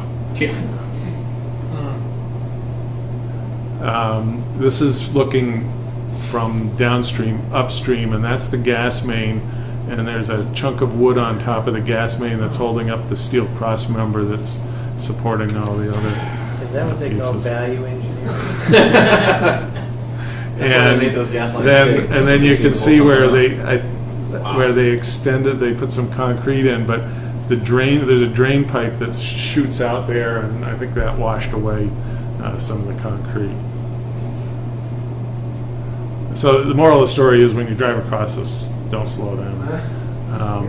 No, I think it's, I don't think it's in danger of collapsing because it's not a very long span, but it doesn't. So now I'm at the downstream side looking upstream, so you can see that that's concrete on this end. So this is where I think they've expanded it, but I'm not sure what time that was. But you can see that there's some spalling and some cracks in the concrete.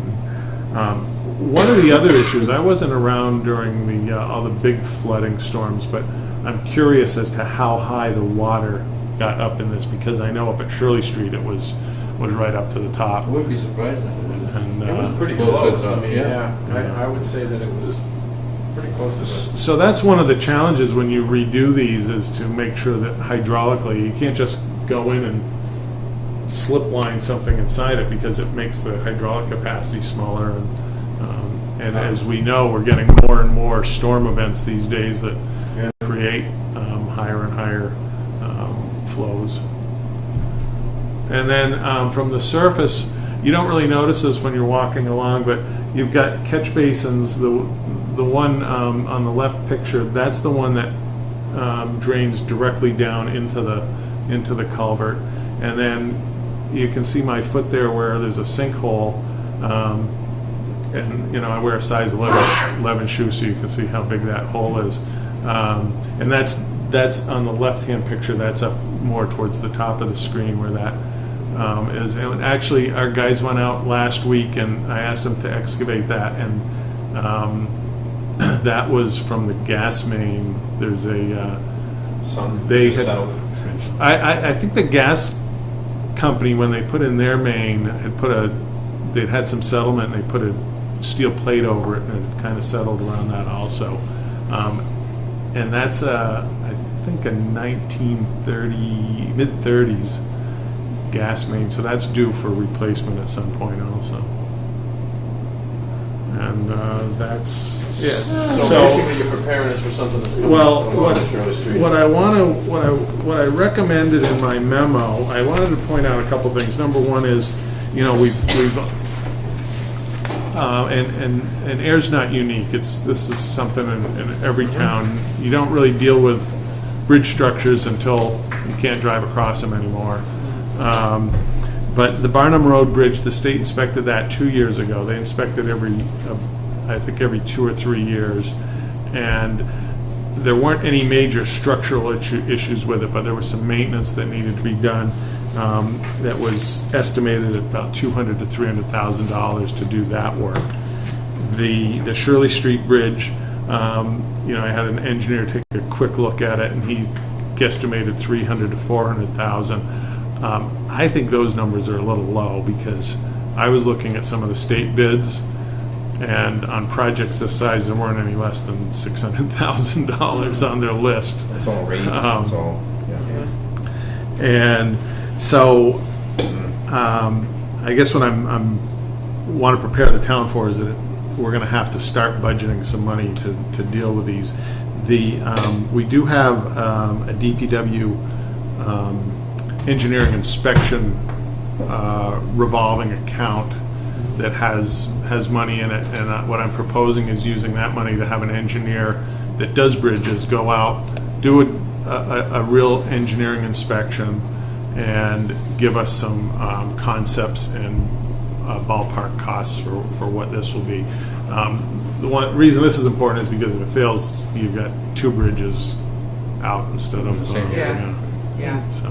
Madam Chair, Yes. through you and the board, just to add to Superintendent Wetzel on that point, the Capital Planning Committee had previously vetted that in the fall, as Selectman Hillman knows, when discussing the Shirley Street Bridge. So for what it's worth, the Capital Planning Committee has recommended using the inspection fund as appropriate to address some of this. Right.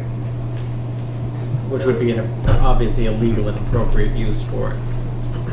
And Hoyle Tanner Associates, I've asked them to give me a proposal. You've met Paula Boyle, who does our industrial pretreatment. Well, her company does a lot of these types of bridges. They're on the Mass DOT approved bridge list. So I'm comfortable with the company, and I've asked her to give us a proposal to do that. So once I get that, I'll work with Robert on. Mark, I just want to thank you guys. SOAR department, they came out, we had some work done at the post office, and they gave us some insight as to where some of the lines went, so I appreciate their quick assistance on it. It worked out good. And just another thing, there's some street lights out here? Yes, we're working with Jack? No, Jack. Was somebody out there yesterday? Jack was out there. Yeah. Oh, Jack was out there? Yeah. On the insurance job. Oh, okay. But No, there's some out down here. Yeah. In the crosswalk. Yeah, no, we need to add some parts for those. Okay. We've fixed some of them, but some of the other ones that we need to buy some parts Those for. are the older ones, I'm assuming? They're the older, newer ones. We don't have any old ones anymore, but they're the ones that were put in 2011. Oh, lights. Yeah, it's the lights themselves. Oh, the original upgrade to LED lights, right? Yes. The ones that aren't nearly as bright as the ones we Yes. have now. Yeah. And then the other good news is I was up there today that they've started work on the Pingree Hill tank. Oh, good. I would encourage anybody, if you guys haven't been up there, it's amazing how much has gotten accomplished up there in the last year. I mean, they're moving. What we can do, right now the road up to the tank site is probably about a week from being done, and then the tank contractor will mobilize and start building. We don't really want people going up there while they're doing the construction. Well, no, I didn't mean up to the tank. I just meant well, the development. but it's when you get up there, it's a pretty spectacular site because you get a really nice view.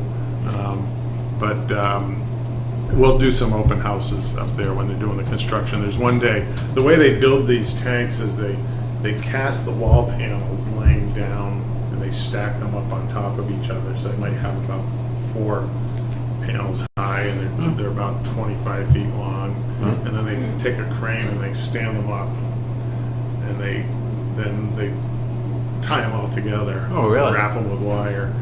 So the day that they're lifting the panels is a pretty cool day. I'd love to be Pretty inside of it interesting. when they lift the panels. That'd be cool. I don't know if they'll let you inside. There's one up behind the school you can go climb around in. It's got water in it. What's the matter with you? One of them doesn't. Maybe strike days on.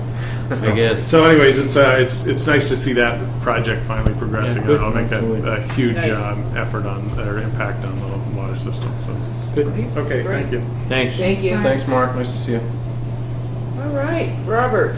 Madam Chair, through you to members of the board, just very briefly on the administrative He always says that. update It's in never the brief. interest of time. With the conclusion of the successful annual town meeting, the administration was very busy in closing out the fiscal year and preparing for the fiscal year ahead. And I just wanted to thank Ms. Cabri and Ms. Martha Riley in the accounting office for all of their efforts in closing out the fiscal year and starting the new one. Also, that last payroll, that's a split payroll. A special thanks again to Ms. Cabri and Ms. Riley and Mr. Johnston in incorporating all those new rates and the work involved in that. There's some of our unsung heroes behind the scenes. So we are in good shape as we kick off the fiscal year. The DPW superintendent and I did meet with town council out here in Ayer right after town meeting to put together the plan, which will be brought before this board on the whole comprehensive plan for the street acceptance issues on the unaccepted ways in town, which will include some for this board's consideration to go forth to the fall town meeting for consideration, and then also, which is some of the more work, is looking at some of these old ways that the town has always maintained, but are not necessarily public ways. So that is one of the goals, and that is underway. Additionally, preliminary work for convening the comprehensive plan committee continues because we want to do this correctly and do this right. So a lot of pre-work before we call the first meeting has been underway. The Open Space and Recreation Plan Committee is concluding that study, and lots of elements of that study will be integrated into the comprehensive plan. And we've worked over the last 2 months on a lot of development per instruction from this board on various policies, as we discussed earlier, the nuisance bylaw, a proposed Chapter 61 policy, which we'll discuss in a moment, revisions of the valet parking policy, and a proposed town BYOB policy. Additionally, on July 8th, at the suggestion of Selectman Luca, we convened a meeting for a pre-construction meeting for all of the Park Street businesses for the National Grid gas line replacement project. Economic Development, at my instruction, did outreach to all of the property owners and businesses. We had about 25 businesses attend that meeting. National Grid reps were there. It was a very positive meeting. The construction has commenced as of July 13th, and if I may, through the chair, just publicly, we will be meeting on every Friday. The chiefs and DPW are going to meet with National Grid.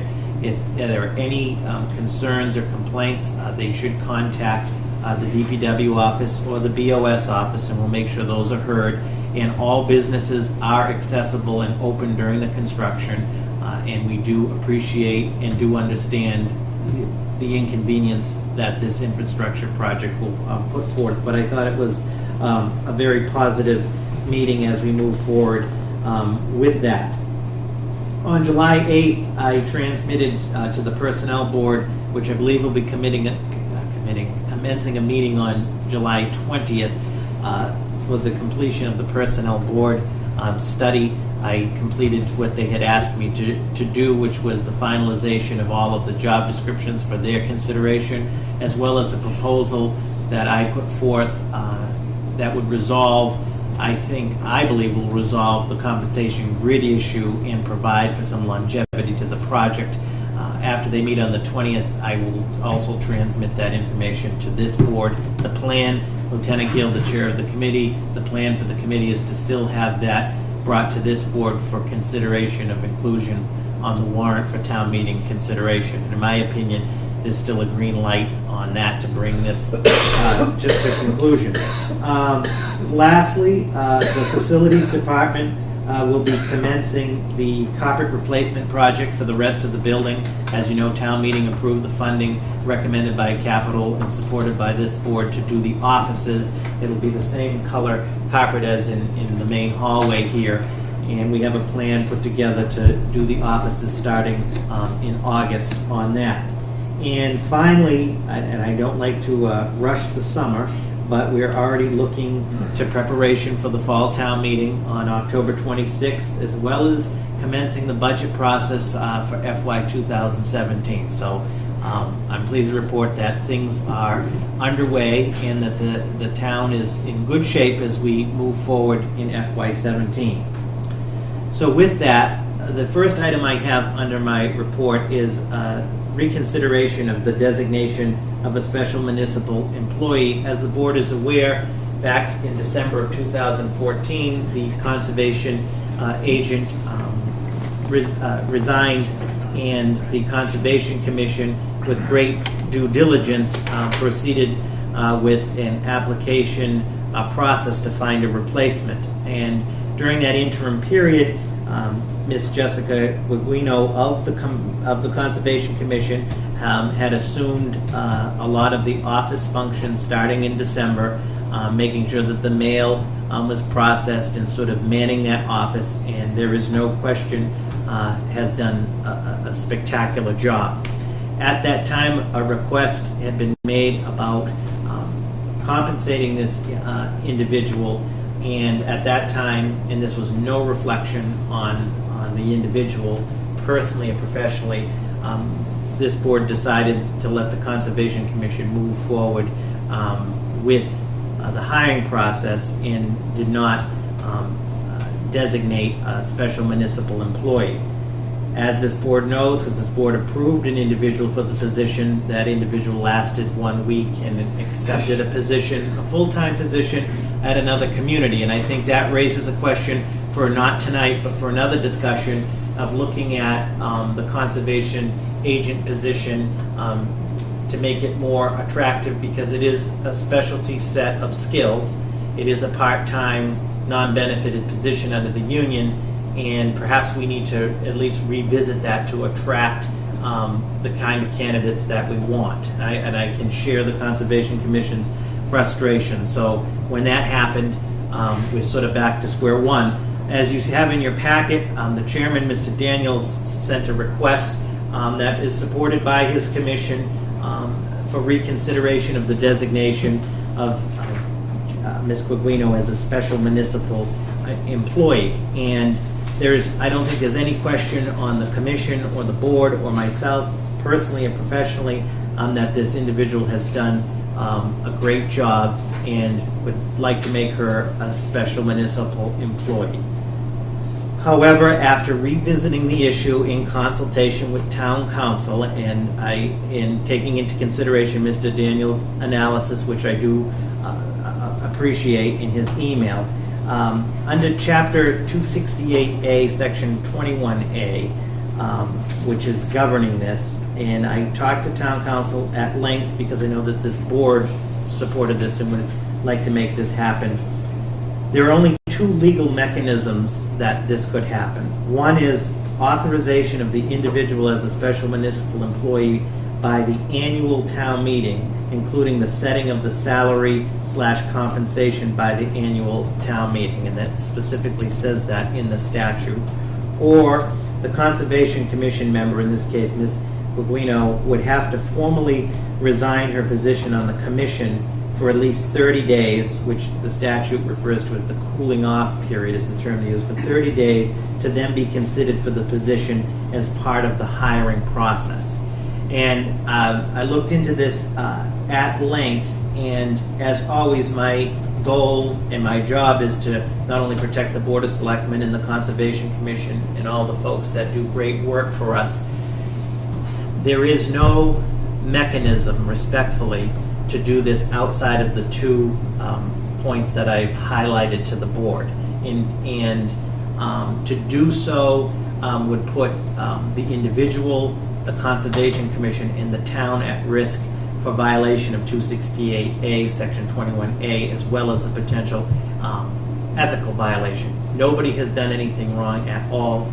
This individual has done a spectacular job. And I agree with Chairman Daniels and his committee, and you saw the emails from them. And I wish I had better news as far as recommendation, but that's what I'm recommending to this board as the two options pertaining to this. And that's with great length looking into it. I had hoped. It's a shame, actually. I think we had all hoped, myself included, that there would be a viable option to do this. So, for example, if, because one of the scenarios would be having to formally resign her position on the commission for at least 30 days to then be considered for the position as part of the hiring process. So if she chose to do it that way, then there's always the risk that someone else could come along and we didn't choose her. But then we could just reappoint her, right? Yeah, that scenario, Madam Chair, yeah, you could Okay, do. so that's fine, right? The irony if she resigned the commission to be able to be hired for the position, and then somebody else got hired for the position, and then we had to quickly reappoint her. But the other thing is that if my only other concern would be, okay, she ends up being hired because she's the best applicant. We still can't. Then we can't post the job for somebody else to be able to come in.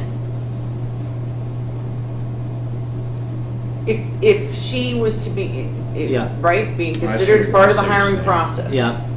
Okay, so she's resigned her commission for the 30 days. She's applied for the position. Yeah. She gets hired for the position. Correct. She's stuck in the position because we can't then advertise the position to bring in someone else so that she can go back to just being. The position's been filled. The position would be filled. The position would be filled, correct. So then she's kind of stuck. Right. In other words, you can't do both. In other words, serve on the commission Right. and work for the commission. Right. And I did ask the question and looked at this at length through Madam Chair, which was proposed by Chairman Daniels, which I think was a very creative and great approach. The question was, well, if the Board of Selectmen appointed her, because the argument is that the Conservation Commission didn't appoint her, but the Board of Selectmen appointed her, and she reported to the town administrator, let's say, as opposed to the Conservation Commission, trying to make this work. Right. Unfortunately, in talking with town council with this, the interpretation as well as the perception, if you will, is that though the Board of Selectmen would be doing the appointment, the Conservation Commission is appointed by the Board of Selectmen. It looks like an end around. We've been No, it's advised, not. and nobody's trying to propose an end around, No, especially the I chairman of the understand that. Conservation Commission. No, that's not what I meant. It just- Yeah, right, but unfortunately, Question asked, unfortunately, that, because I looked at that at length, that won't work either from a legal point of view. And so, where we stand as a town, and this is from the Conservation Commission has put great effort in this search process. Back to what I mentioned, I think, not for tonight, but we definitely need a discussion to look at making this position to get more candidates, quality candidates.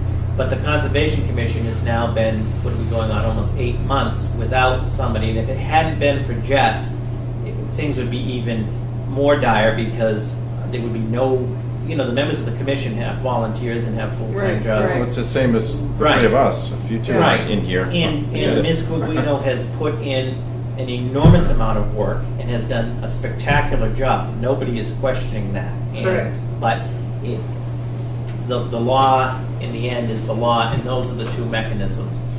And then for the other one, Yeah. as far as going to annual town meeting, that would be this spring, Correct. 2016.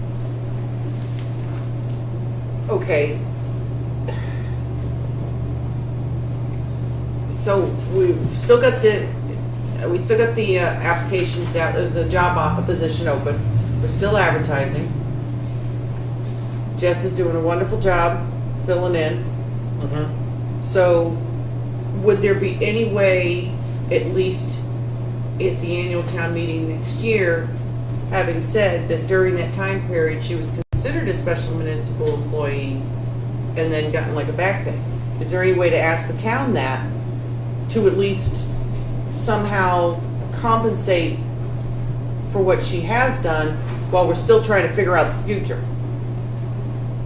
Madam Chair, to that question, I will have to check what town, I'd have to check what, check it. I can't give you an answer on that.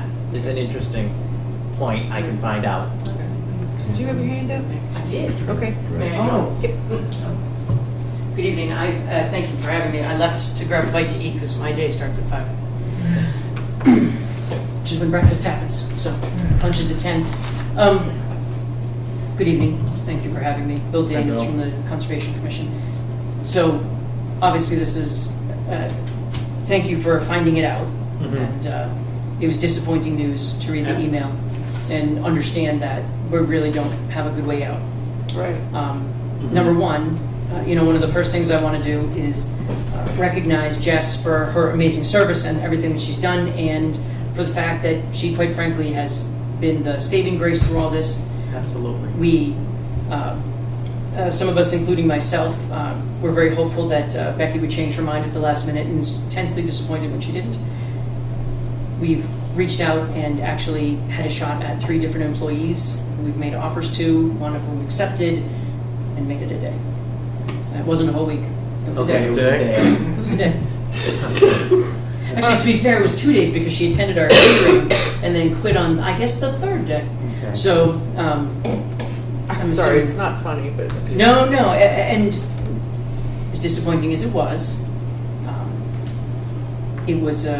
it's important to note that probably the only part of what we've talked about tonight that really is going to work in any kind of way is if there is some instrument that would allow us to compensate Jess in any way, shape, or form legitimately for the effort that she put in. Right. If there's some way to do that, now we clearly don't want to wait until Springtown meeting. Right. That's number one. Number 2, we don't want to wait until Springtown meeting to hire someone. Correct. So, And if so I those may, are, and to her credit, from day one, Jess has kept impeccable time records, if you will. So that is very helpful in terms of quantifying. No, she has met the definition of above and beyond. She really has. Absolutely. She really has. So the wonderful news is that Jess has supported us. The horrific news is that Jess has had to support us. What I suggested to Jess, and luckily she's away or she would have joined this evening, is that I suggested that what we do is we just redouble our focus, push on with redoing, I believe she resent off for MACC or notified MACC to please put our advertisement back, do the same thing in all directions. And what I'd like to recommend is that if nothing else, maybe she takes a break from it. And we meet twice a month, more than most commissions, except yourselves, of course. Maybe we spend the first hour of our meeting going through the mail and applications. We'll be a little bit slower, but Jess might have to come in for an hour on Friday to pass off the ads, but otherwise we can do our business. I just want to make sure that we don't burn her out. Right. Especially after all the effort. And I know she was disconcerted. Absolutely. Yep. Yeah. So, and we definitely don't want to lose her from our commission. Correct. So. Yes, Gary. Bill, I had mentioned to, thanks for coming, Bill. No. I had mentioned to Jess maybe, I don't know if there's any surrounding communities that we could borrow help from. I know Takashi works in Groton, but he's a full-time person there. He is. However, this week he mentioned that he had spoken with a woman who is the part-time person in Shirley. And apparently she lives in Groton. And so he was going to talk to her about her ability. Apparently he had asked her in the past and she hadn't expressed any interest, but he was going to revisit that with her. Because it is a And part-time she's a part-time position. She's part-time. One of the other thoughts I had was to do a quick search of towns in the area that had a part-time position and then reach out to that person specifically and say, look, wouldn't it be great if you had a 40-hour gig? Yes, it's in 2 different towns, but we would be amenable to working with the other person to make it work for them. Switch the office hours around. That's not what's important. What's important is having set office hours that people can find. Right. Right. So if they went from Mondays to Wednesdays, then that's great. but Right. whatever it needs to be so that we can bring in a qualified person. I mean, our hardest part about this, we received a lot of resumes from people who I think would be very qualified at dealing with the public. Our problem is we need someone who can go and identify plants in the field, who can identify soils in the field, who can, dare I say, discuss with other wetland scientists what they're finding when they say to us, no, that's not, and they go, oh yeah, it is.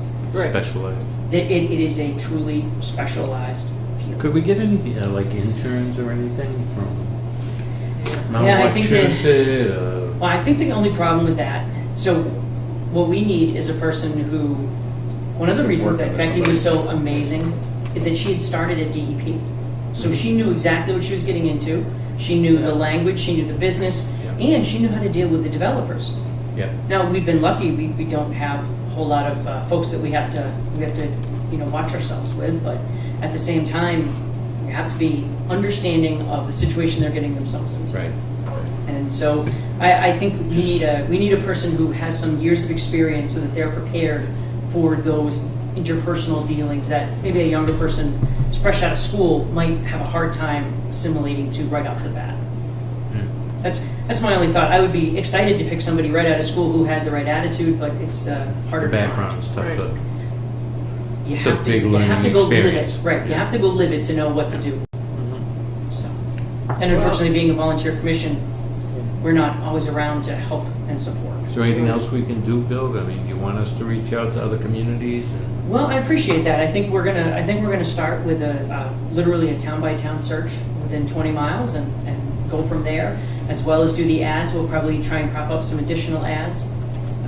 I think the problem that we run into with this, the same problem we ran into before. It's a part-time, non-benefited position, and in, I guess, really all three cases, the woman from Pepperell / Drayton, she couldn't leave her other job for this job. She wanted to leave her other jobs, but it wasn't financially possible. It wasn't that we're not paying a good rate, it was just that it didn't match up with what she was doing in her other positions. The gentleman who was out in Gardner, he was going to take this as a part-time job. He already had a part-time job, and this was going to be about the same money, and he would have to drive. So, Right. we're not far off.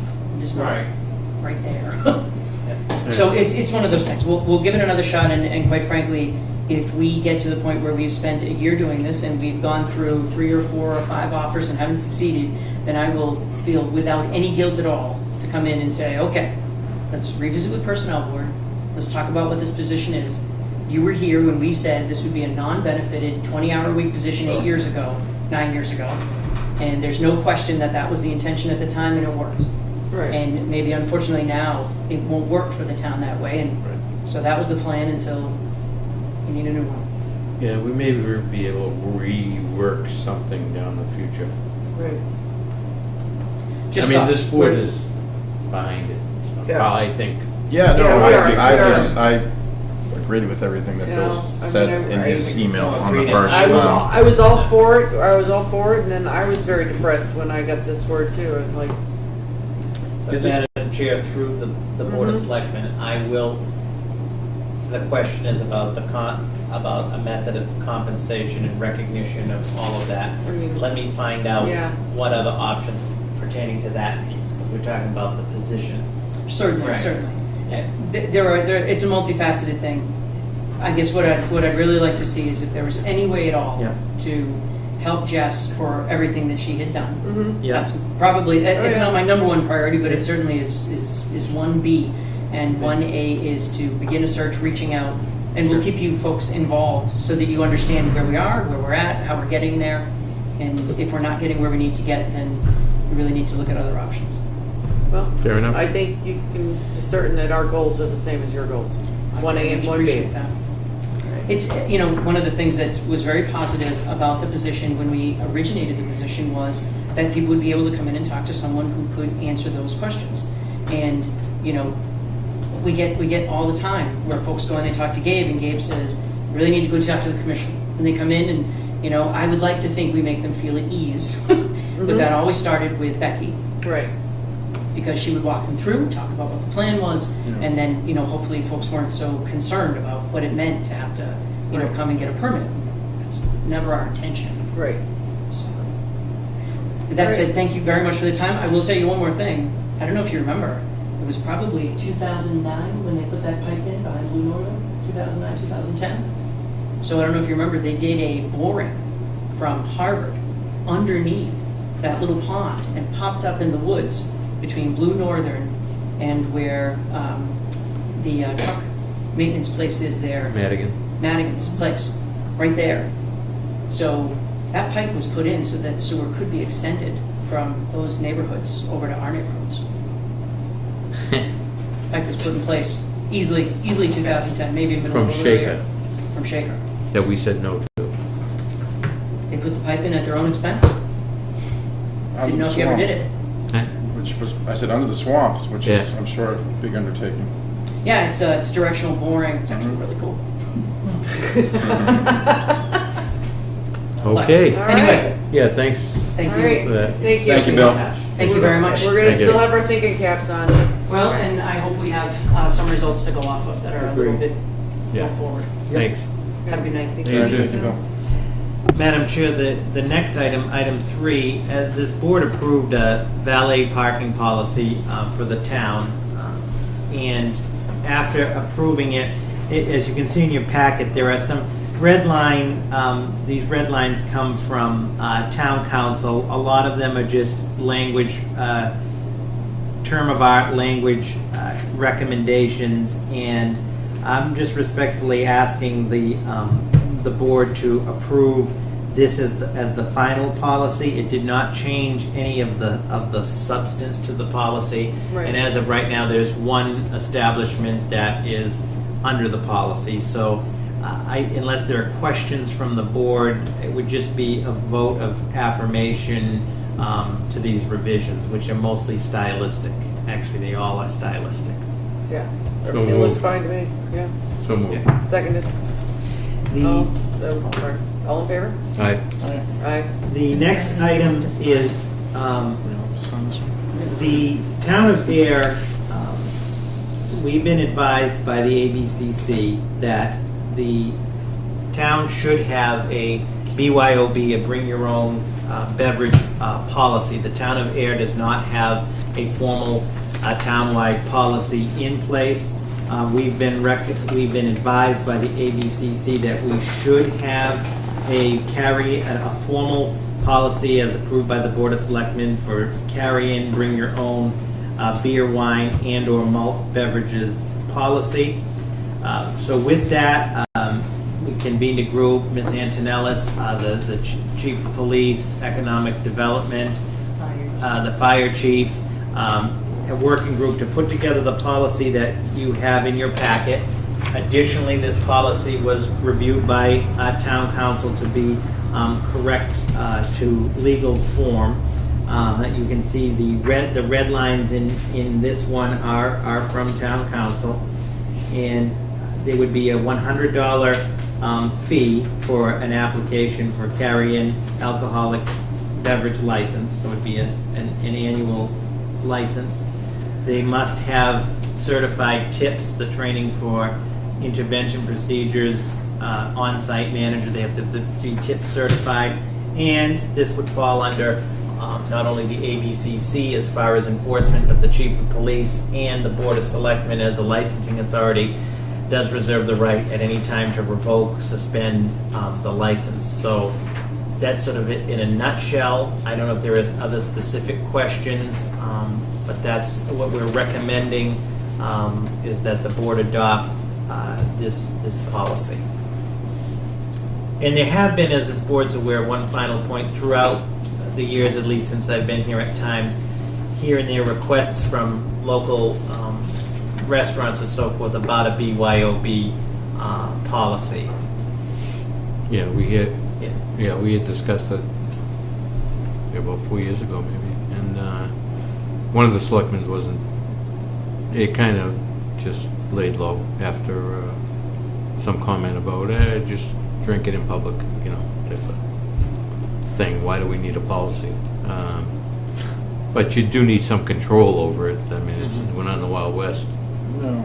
And I'm trying to figure where it would be applicable, and I suppose if you go into a local sub shop and you want to have a beer with your sub, I guess. I was thinking the same thing, because no restaurant that serves alcohol is gonna really want you to Right. bring your own in. And they can't have a license anyway. From Yeah. what it says, so. So it's more of just one of those policies that we have to have. Mhm. We can't just have a no I mean, it seems weird that we're the town, we can't just say no. We've had some interest from the cottage across the street to try to, they're trying to bring in more of a dinner crowd for their, not like their pizza, but like their dinners. And that was kind of what restarted it off. So, like, I'm not saying that they're going to apply, but the cottage could be eligible, Wujiang, somewhere we can go in So just like you said, and yeah. eat. I mean, technically, I guess if the Parthenon or someone like that wanted to, Right. but at least now the town knows you got who's doing that. Because technically, right now, people could bring in, and it's kind of gray area. Yeah, I mean, they would be subject to, I would think, local ordinance where they wouldn't be able to bring it in. Right. Because you're carrying an open container. Yeah. But can you go into like a gas station, open a package of Twinkies and break open your beer? I mean, is that, no? Right. It's called a problem. When you start dunking, it's a problem. Yeah, it's gonna have seating. You can't be outside. You know, we talk about liquor licenses and stuff so much sitting here. I sometimes worry about the town of Ayer's liver. I mean, I have no problem with this, I think. Yeah, I mean, if we're told to do it, I mean, and we have to do it. Well, but it adds Kind of protects us a little bit, too. Right, it adds a level of formal control, in other words, and it will help the police chief and so forth as well. There's a process, we know who's doing what, there is Sure. an application, there's a fee. Anybody deviates from the policy, they can be brought, you as the Board of Selectmen can revoke that, or recommendation on the chief of police. I mean, I think it makes good policy. We're not, and it just, the adoption of the policy doesn't mean that we're condoning, meaning to just, we have to follow the rules even in the policy, and, and the ABCC helps them also, because they'll know when they will investigate these as well. They'll do spot investigations and so forth. So it's not like it's a free-for-all. And to Selectman Lucas' point, I know this came up maybe 3 years ago or so forth, and a particular individual advocated sort of a Wild West approach that just let everybody live and do what they want. That's what we're trying to actually prevent. Just Yes. So this draft, was this put together by town council, or It was put together by the working group, which was myself, Ms. Antonellis, the two chiefs, economic development director, and then we sent it to town council where it was reviewed. The red lines, if you will, are the only suggestions from town council. So it was a template from other towns? Yes, and we used a model. Mixed and match. Yes. Yeah, and in consultation with the ABCC. Okay. Hey, I'll make a motion to approve this BYOB policy presented by the town administrator tonight. Second. Motion's been made and seconded. All in favor? Aye. Aye. Chair says aye. Motion passes. The next item is with all of the recent discussion surrounding the Chapter 61 issue. As the board is aware, several boards have sent formal correspondence to the Board of Selectmen requesting the development of a formal procedural policy. And for the purposes of tonight's discussion, two things, and we can pass out. One is, respectfully, the board should authorize a formal response to these letters, and I just took the liberty of preparing a memo that would go from this board to all of them as a response. And secondly, in your packet labeled working draft is a one-page townwide policy regarding lands designated under Mass General Law, Chapter 61. Respectfully, as is the position of the Board of Selectmen, which hasn't changed and has been articulated both by Selectman Hillman and Livingston, it is the intent of the town to follow the law and the procedures of Chapter 61. With that being said, if you look at it respectfully, Mass General Law, Chapter 61, spells out the whole policy, if you will. But I did take the liberty at the request of the board to prepare, if you will, for your consideration, a draft one-page policy on Chapter 61. Just if I may, just real quickly, at this time, the town has met all of its legal obligations pertaining to Chapter 61, as then Chairman Hillman, now Chairman Livingston has articulated. We're waiting. We have followed everything to a T and will continue to. So, for the purposes of tonight, two things. One is that a response to acknowledge formally the formal correspondence sent. That's what this is for consideration. And secondly, whether the board wants to tonight or not, I proposed basically a one-page town-wide policy regarding Mass General Law, Chapter 61. Basically, this working draft is Chapter 61 on a new piece of paper. Because, you know, when you were chair, and that was the last time that this discussion came up, over and over and over and over again, you had to keep repeating that night that we are following Chapter 61, that we are going to follow Chapter 61, that we've always followed Chapter 61. And for some reason, that seems to... People don't want to hear. Is not coming through. And then since then, we've received, 4 letters now? We touched upon it on one of the last meetings we had, talking about how we were even offended about this, because there was an implication that, you know, we were slowing the process down and maybe not following Chapter 61, but we have been following Chapter 61. I reviewed Chapter 61. I even printed out Chapter 61. I think I got the whole piece.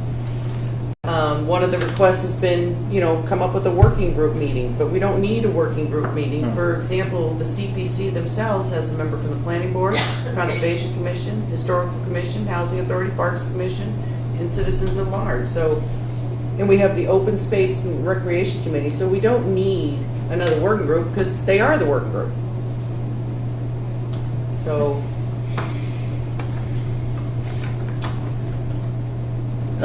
I agree with you. I mean, and this is going to be an issue that comes up. I mean, I know Littleton's going through an issue, or the same thing, I believe, at last night's meeting, Chapter 61. And it's a hot button issue because it all plays into what people want to hear sometimes, on exactly what the law is. But the law is pretty clear.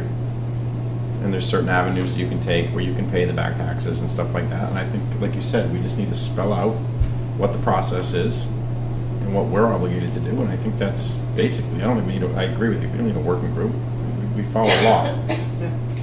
I mean, am I wrong? I mean, we don't need to complicate this. No. But are we confident that town council knows what they're doing as far as Chapter 61? Well, yeah, you know, or do we need to go to somebody else? Yeah, no, and respectfully, and I'm not raining on it. Legal aid. Right, I'm not raining on anybody's ideas or proposals, but respectfully, Copeland and Page represents 183 communities in Massachusetts alone that deals with this. Both attorneys, Rich, who's our general counsel, and Attorney Winter, have extensive experience in dealing with specifically Chapter 61 as it pertains to agricultural and to forestry uses. So I can, as this board knows, I can assure you that, again, we have the professional folks working with this board to implement, and to take in any other type of legal counsel is just not necessary. I agree. Right. And not only that, I think that if we had the, you know, a legally sufficient notice of intent under, in regards to Chapter 61, that this board, past boards, and I would assume future boards, would always be looking at that very seriously, especially if there was an opportunity to gain more open space, because this board has in the past, currently does, and I suspect in the future always will also. Correct.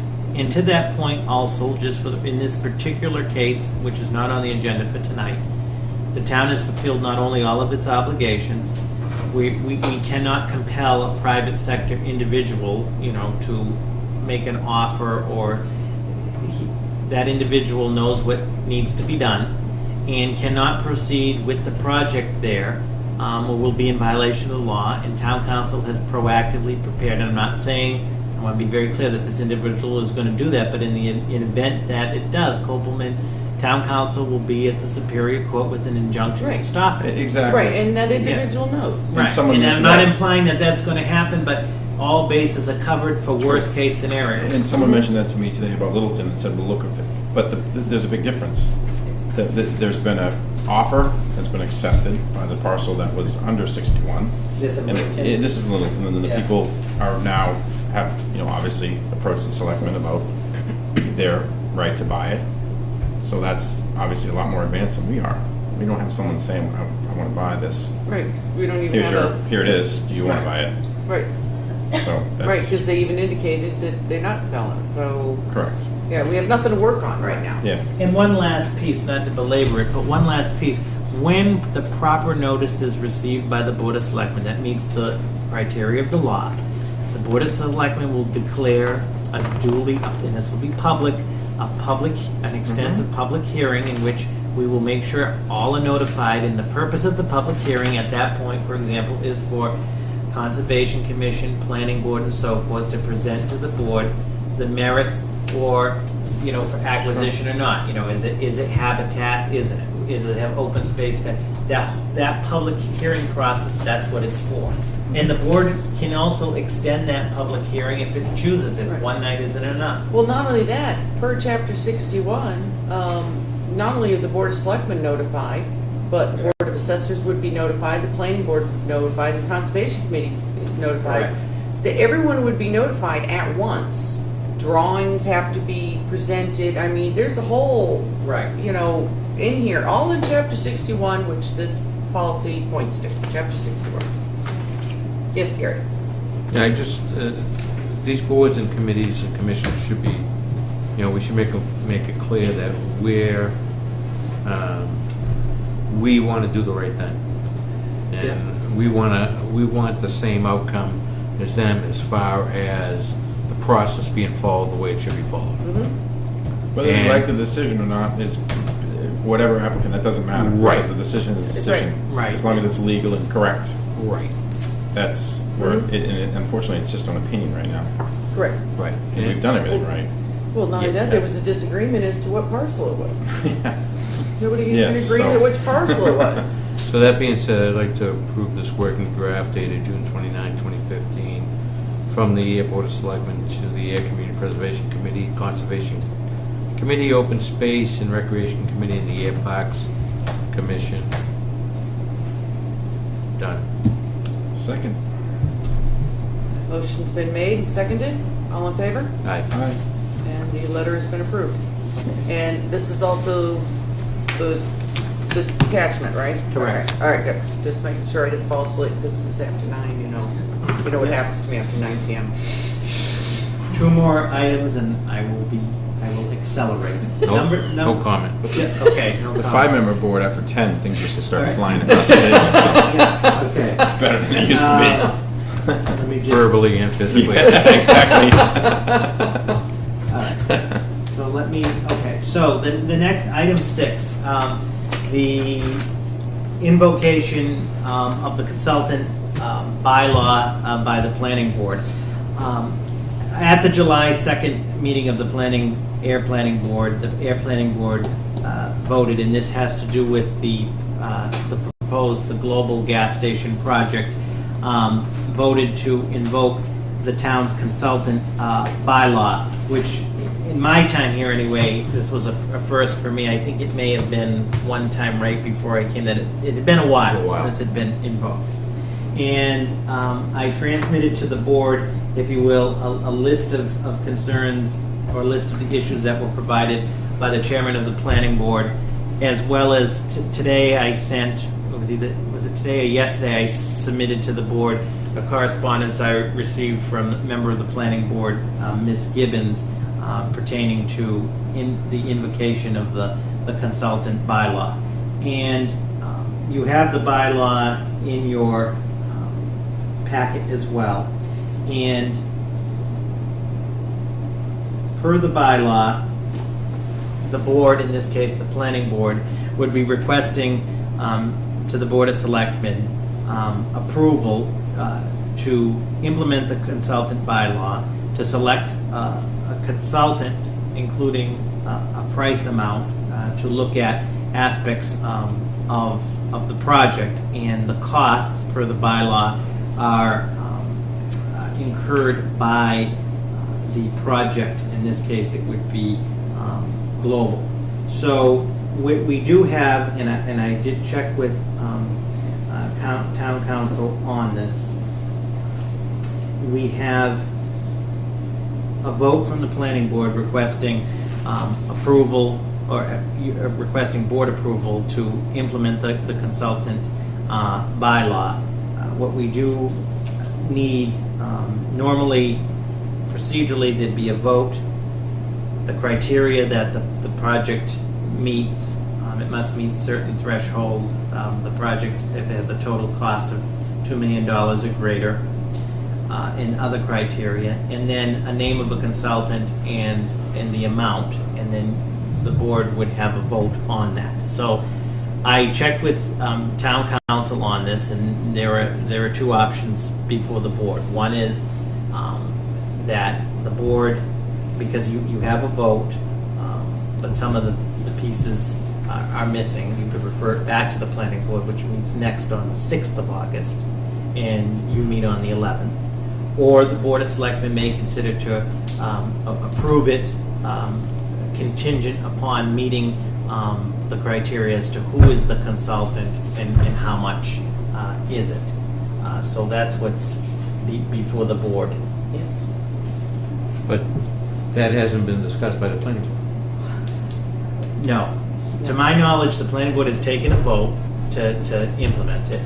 But in talking to town council procedurally, and again, this is not directed towards any individual board, but procedurally, a vote would be taken, and in that motion, it would state whatever the criteria or the study was going to be. Right.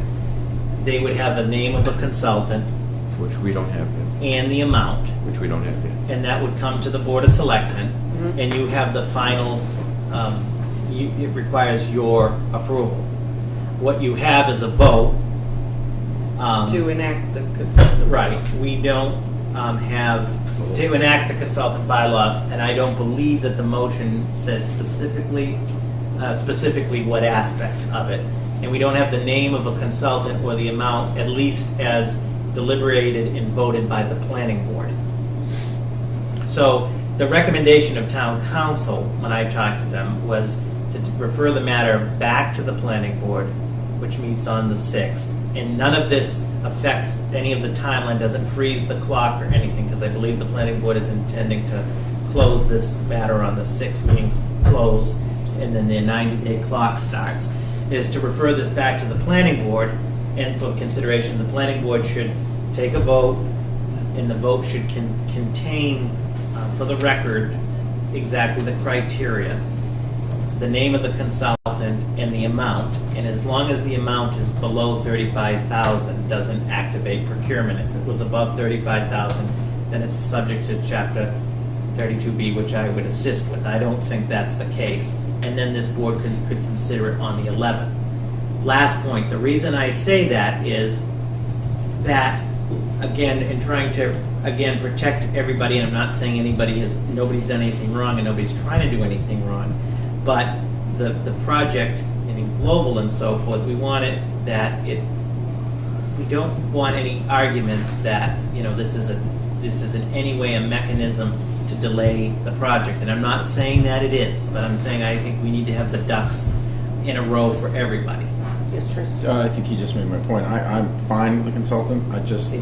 We're not dealing with a guy that wants to sell Christmas trees. Right. We're dealing with a very large billion-dollar corporation that knows what they're doing as well. And I want to make sure that, and there's no disrespect to you, Jeremy, I want to make sure that the planning board has everything in order on their end, because And all the this tools. is all the tools, because this is obviously it has a lot of impact on a lot of people. Whether you're for it, against it, that's irrelevant. It's just there's Well, a like you said- lot of things. So I'm okay with a consultant. Just let's make sure we have it correct, Right. as you said, so it's not used against us down the road when they don't get what they want or something like that. And Yeah. I'm not saying that they would do That's the road. that, but there's no sense to fool around, in my opinion. got the audience at once. Huh? Someone in the audience too. Oh, I'm sorry. Yes. Thank you, Madam Chair. Pat King, 21 Willard Street, ARS. I come to you tonight to talk about this, the consultant for this. My property backs, I'm sorry. Yeah, no, that's fine, just so they can. My property backs up to the back of Global Oil's project. I've attended all the planning board meetings on this. You have elderly residents that feel they're being forced out of their house by this project coming in. The Ayer's own town bylaws state that no project can be built now where light, noise, pollution, or anything else can progress off the site onto residential areas. This project will do all of that. It has two back sides that are bordered by houses, and the houses right across the street are going to bear all the impact. The way they're building this is going to have a diesel pump, a separate diesel pumping station that's going to act just like a truck stop. And you know as well as I do, if they build it, they'll come. I've been in public service for some 33 years, and I'm just hoping that the town really keeps their eyeball on this, because several of us feel it's going to adversely impact our property values and our quality of life. They want a 24/7 operation there. They're going to have tractor trailer trucks coming in and out of there, gassing at night. We all know what the tractor trailer trucks sound like when they're in low gear and they're moving out. And if the project does go in, I've just put the board on notice that I'd be coming back to you when they come for their common victuals license to ask you not to give them 24-hour service, because the impacts here are great. And I advocated greatly for the consultant to come in, because I believe that this project does not meet the town of Ayer bylaws that are currently in place that talk about the impacts leaving this site. And I appreciate your efforts, and I certainly appreciate your attention to the matter. Yeah. Thank you. Well, like they said, we're definitely for this bylaw, but we need to make sure that it's all done right, so that nobody comes back to us and does in this protection. Totally agree. I've been involved for 33 years. I know all the votes and all the different projects. Yeah. So, Gary. No, I'm good. Oh, I thought We'll you make were- sure we do a due diligence. Yeah, no, I agree with Mr. You've just Mr. been King, yeah. ringing and dinging all night. It's We the just new want to make sure Apple it's done the phone. right way. Yeah. I understand that part. We do, I mean, a project this size, we're all a bunch of volunteers here. You need professionals that can go over plans and, read them, and Right. I agree. we take what our DPW superintendent says to heart too. So, all those pieces together, then that's when decision will be made. I appreciate it. Thank you. Thank you. So to conclude on that, oh, can I come up for a minute? Well, you have to ask me. Yes. Can I come up for a minute? Yes. Just for a procedural question. Mm-hmm. Jeremy County, Chair of the Airplane Board. I see it. Jeremy. Hey, folks. I'm just, my question is about the procedure for picking the consultant that I will come back to you with after approval from my board. In reading the last paragraph of the consultant bylaw, it's a little confusing. The Board of Selectmen and of the Town of Ayer shall have the final decision as to the choice of any independent consultants, attorneys, or engineers following recommendation by the application or petitioner from a list of independent consultants, attorneys, engineers. So I read that, and it seems like I need to go to the applicant with a list, and they need to pick from that list. I'm asking that question. Go ahead, Rob. Through the chair and the board, Mr. Callahan, in talking to town council about that, and this is another bylaw that we need to look at to clear up. Okay. That is what they call directory in nature, meaning a list and so forth. So through the chair, procedurally, what I would recommend is that the Board of Selectmen refer this back to the planning board. The planning board meets on August 6th, that you agenda this item. I'm not telling you what to do, but this guidance, that the planning board meet in open session, retake the vote, okay, to invoke this. The motion should include the invocation of the consultant bylaw. It should include what criteria, and it seems to me the criteria, and it should include, it could be a second motion, or that night the planning board should pick a consultant including a dollar amount, okay? And it does not have to come, I checked with town council, from a list. You don't have to give a list to them. And then the vote would be to refer that back to the Board of Selectmen, which meets on August 11th. And if it's the will of the board to put that on the agenda, then the board could review, they'll have the specific vote, the name of the consultant, the amount, and the issue, and they can make the proper decision. That way it protects the planning board, protects the Board of Selectmen, protects the town, and as this gentleman mentioned, so we can move forward with it. And I think that will meet the time window too. Absolutely. Okay, Chris, then Just Gary. real quick, and ultimately, this is to make sure that this is an independent. Correct. We didn't hire him as someone, let's say we want to skew their opinion. Global isn't sending their own consultant, who obviously is going to have a different opinion as Mr. King or anybody else who abuts the property. So I think that's ultimately what we're after, is somebody neutral in the whole. All right. Here. Right, and that's kind of where I was going with this. Now, should we have 2 or 3 consultants to pick from, or? Through the chair, town council has recommended that, moving forward, that it wouldn't hurt. Some towns do, some towns don't. I believe Littleton is one example, that you could have a list. You don't have to have a list at this point. We would be legally covered as long as the planning board takes the vote, the criteria, the name of the consultant, and the amount. And obviously the consultant, as we all know, can't be affiliated with the town of Ayer and cannot be the consultant of Global or any of its subsidiaries. Right. But the issue on the list, this is an older bylaw. We do not have a list. We're not required to have a list. But it wouldn't hurt, to Selectman Lucas' point, consideration moving forward to have a potential list. Well, you want to get the most qualified person, Right. obviously. Sure. Right. I'm sorry, I guess I don't have to point out the obvious, but this is all work I have to do. We don't have an administrator, so, and I'm willing to do it. I have the time, and I will do it, because it sounds like we've clarified the process, and that's great.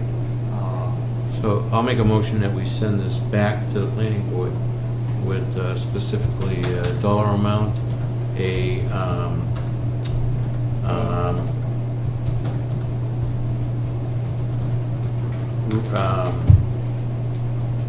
what they want, under what 1, 2, 3, or 4, or 5, Scope of work, yeah.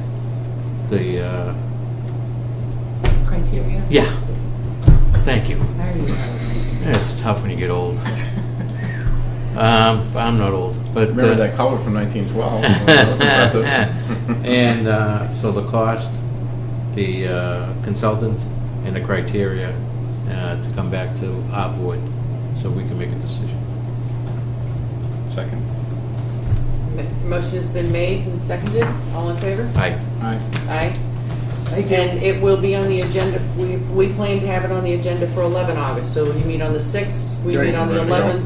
So as soon as you've got it, make sure it gets to them, and it'll be on our agenda for the 11th. Okay, thanks, folks. Okay. If I can say one more thing, the language of our consultant bylaws does seem to be a little ancient. I was Yes. noticing that same thing. Yeah. So yeah. Town council has recommended that we need to update it. In your spare time. So, but yeah, I was looking at that and like 1989. Was there ever a bylaw that updated in this town before the last 4 years? I mean, it seems that some of these things are just so antiquated. Some of them, you've been active in a lot of them, but I'm just saying, you see when you read them. Oh, I know it. Horse and buggy. Thank you, Jeremy. Thank you, Jeremy. And Madam Chair, lastly, number 7, and thank you for the time, I have a memo of recommendation for some appointments, additional ones for 2015.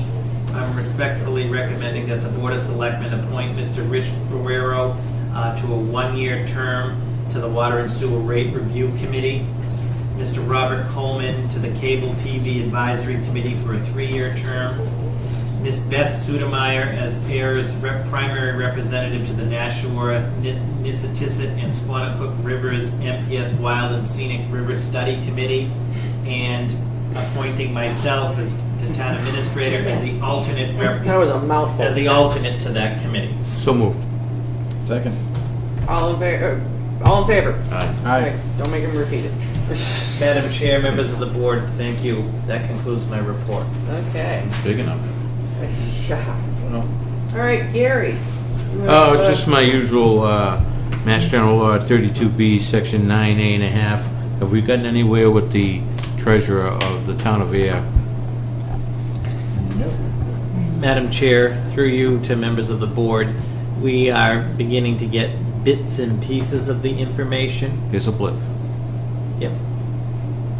Bits and pieces? Yep, we have gotten.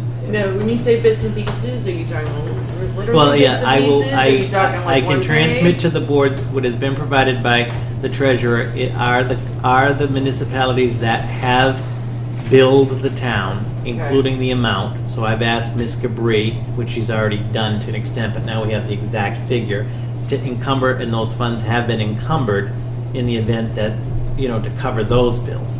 How about billing other communities? Right, we're still working on that. That would help. Yes. Have we Free cash. Now- did we authorize the DOR? Well, Sorry. we authorized him to Yes. talk, so I have in consultation on what can, as far as compliance, and town council is advised that the only mechanism for compliance would be through the courts. So we would have to take her to court to compel her to pay and bill Correct. the I know we- Massachusetts General Law, Chapter 32B, 9.5. Along with many other things, but, yeah. How do we make this appointed? We outlined it a lot better than we did the last time and why it should be. I had a constituent ask me if we were gonna do that. Former member in town, and I said we've talked about it. I'm definitely in favor of appointments. I'm not in favor of elected, even if it's selectmen, which you can't do. No, it's true, though. I mean, there's a lot of things that are weird. Why is it appointed when it should be elected, but and vice versa. But anyway. So we would have to contact town council to, have a summons served to her to state that if you don't comply with this, you've got to go to court? Per this board at the last meeting, when the board asked me to look into it in consultation on it, the state treasurer does not oversee this aspect or oversee the municipal treasury. They would refer it back to us. DOR, same thing, that you would have to compel it through the courts. Yeah, someone from DOR pretty much told me you're out of luck. I vaguely remember you saying, this is just embarrassing. We've cleaned up so many aspects of this town in general, and I don't mean that, it's a broad brush, but things have really tightened up. This is not like we're asking something to do something out of the realm of their, like we're not asking Carly to clean town hall at the end of the day and just say, Though go do I did it. notice a dust bunny in the corner over there. But do you understand what I Did you know mean? that? Like, this is money that we're, and there's a lot of other things that have gone on in that office that the public doesn't know that have cost the town lots of money recently. Thanks, Jeff. Things that haven't been done, that fines have been levied. Then I would say that I have no problem pursuing it. And this has nothing to do with the individual, nothing whatsoever. I don't care who it is down there. If they're not It has to do with quality of service Right. for the town. Agreed. And it's embarrassing because we almost got sued. Thankfully, they were very nice about it, but as we know, and it's going to happen again. But that's something to put and discuss in the future. All right, I just don't get it. Then based on the way this conversation is going, I'd recommend that Robert ensure that, because it will be on the agenda again, And to have an answer to us, and that we will be prepared to have a response. Okay. On the 11th of August. I know in January you have to ask the retirement board for figures of other towns and what other ones. Can we do that through Lisa? Or does it have to go through the treasurer? It has to go through the treasurer. Again, with antiquated laws, bylaws. Yeah. And as this board knows, 32B 9A.5 is the town treasurer. We have We've tried that one. Okay. So you're looking for more info. More from info. the treasurer. For Right, August so, 11th. yeah, so, and then Okay. if we do not have a satisfactory answer, then this board will then make a vote as to how we proceed next.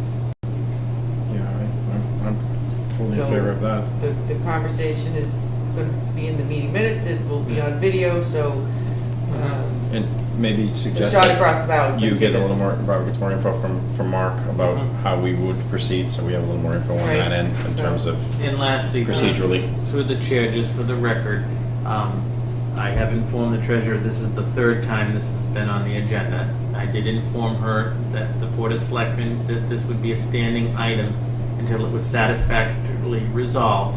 And as the board knows, when she appeared before the board along with the town accountant and Mr. Gistiar, no one has ever sided with her. right, her reason is that she does not agree with the law. I said that anybody's entitled to their personal opinion. However, that being said, why wouldn't you set up a system to bill and to collect, which is state law? Yeah. And I don't get, in my opinion, any substantive answer. I don't agree with some of the things I do at work, but I do it I complain while I do it, which they all love, but I get it done anyways. She's straight up. So, as I just stated, once again, and it's been discussed in an open meeting on camera, it is in the meeting minutes from the ones that we're going to be approving tonight. It will be in the meeting minutes for this meeting. It's It is embarrassing. on camera that we have now started talking about having a summons and taking her to court on this scenario. The shot across the bow has been given by this board. A decision that by this board will be made on 11 August. I agree, and I think we agenda it as an agenda item, and I appreciate Gary bringing it up, and I agree with him 100%, but we maybe, right after public input, when the reporter's actually still in the building, and And awake.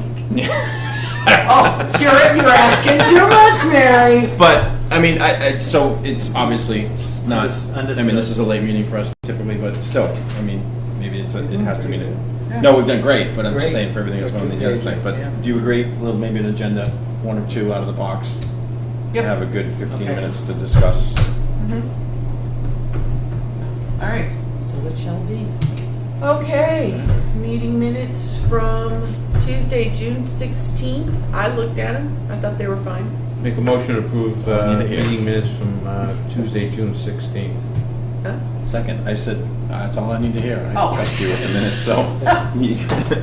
All right, motion has been made. It's been seconded. The meeting minutes have been approved. Being called for vote. Oh, for crying out loud! I'm gonna hit him. Just do it right, jeez. All in favor? Aye. What is this? Chris. Aye. I still that. Chair says aye. The meeting minutes are approved. Make a motion to adjourn. I Second. don't think you should take it in light like that. I mean, it's a process. You have to approve the minutes. Second. You didn't approve them. Make a motion to adjourn again. Second. Motion to adjourn has been made and seconded. All in favor? Aye. Aye. We are.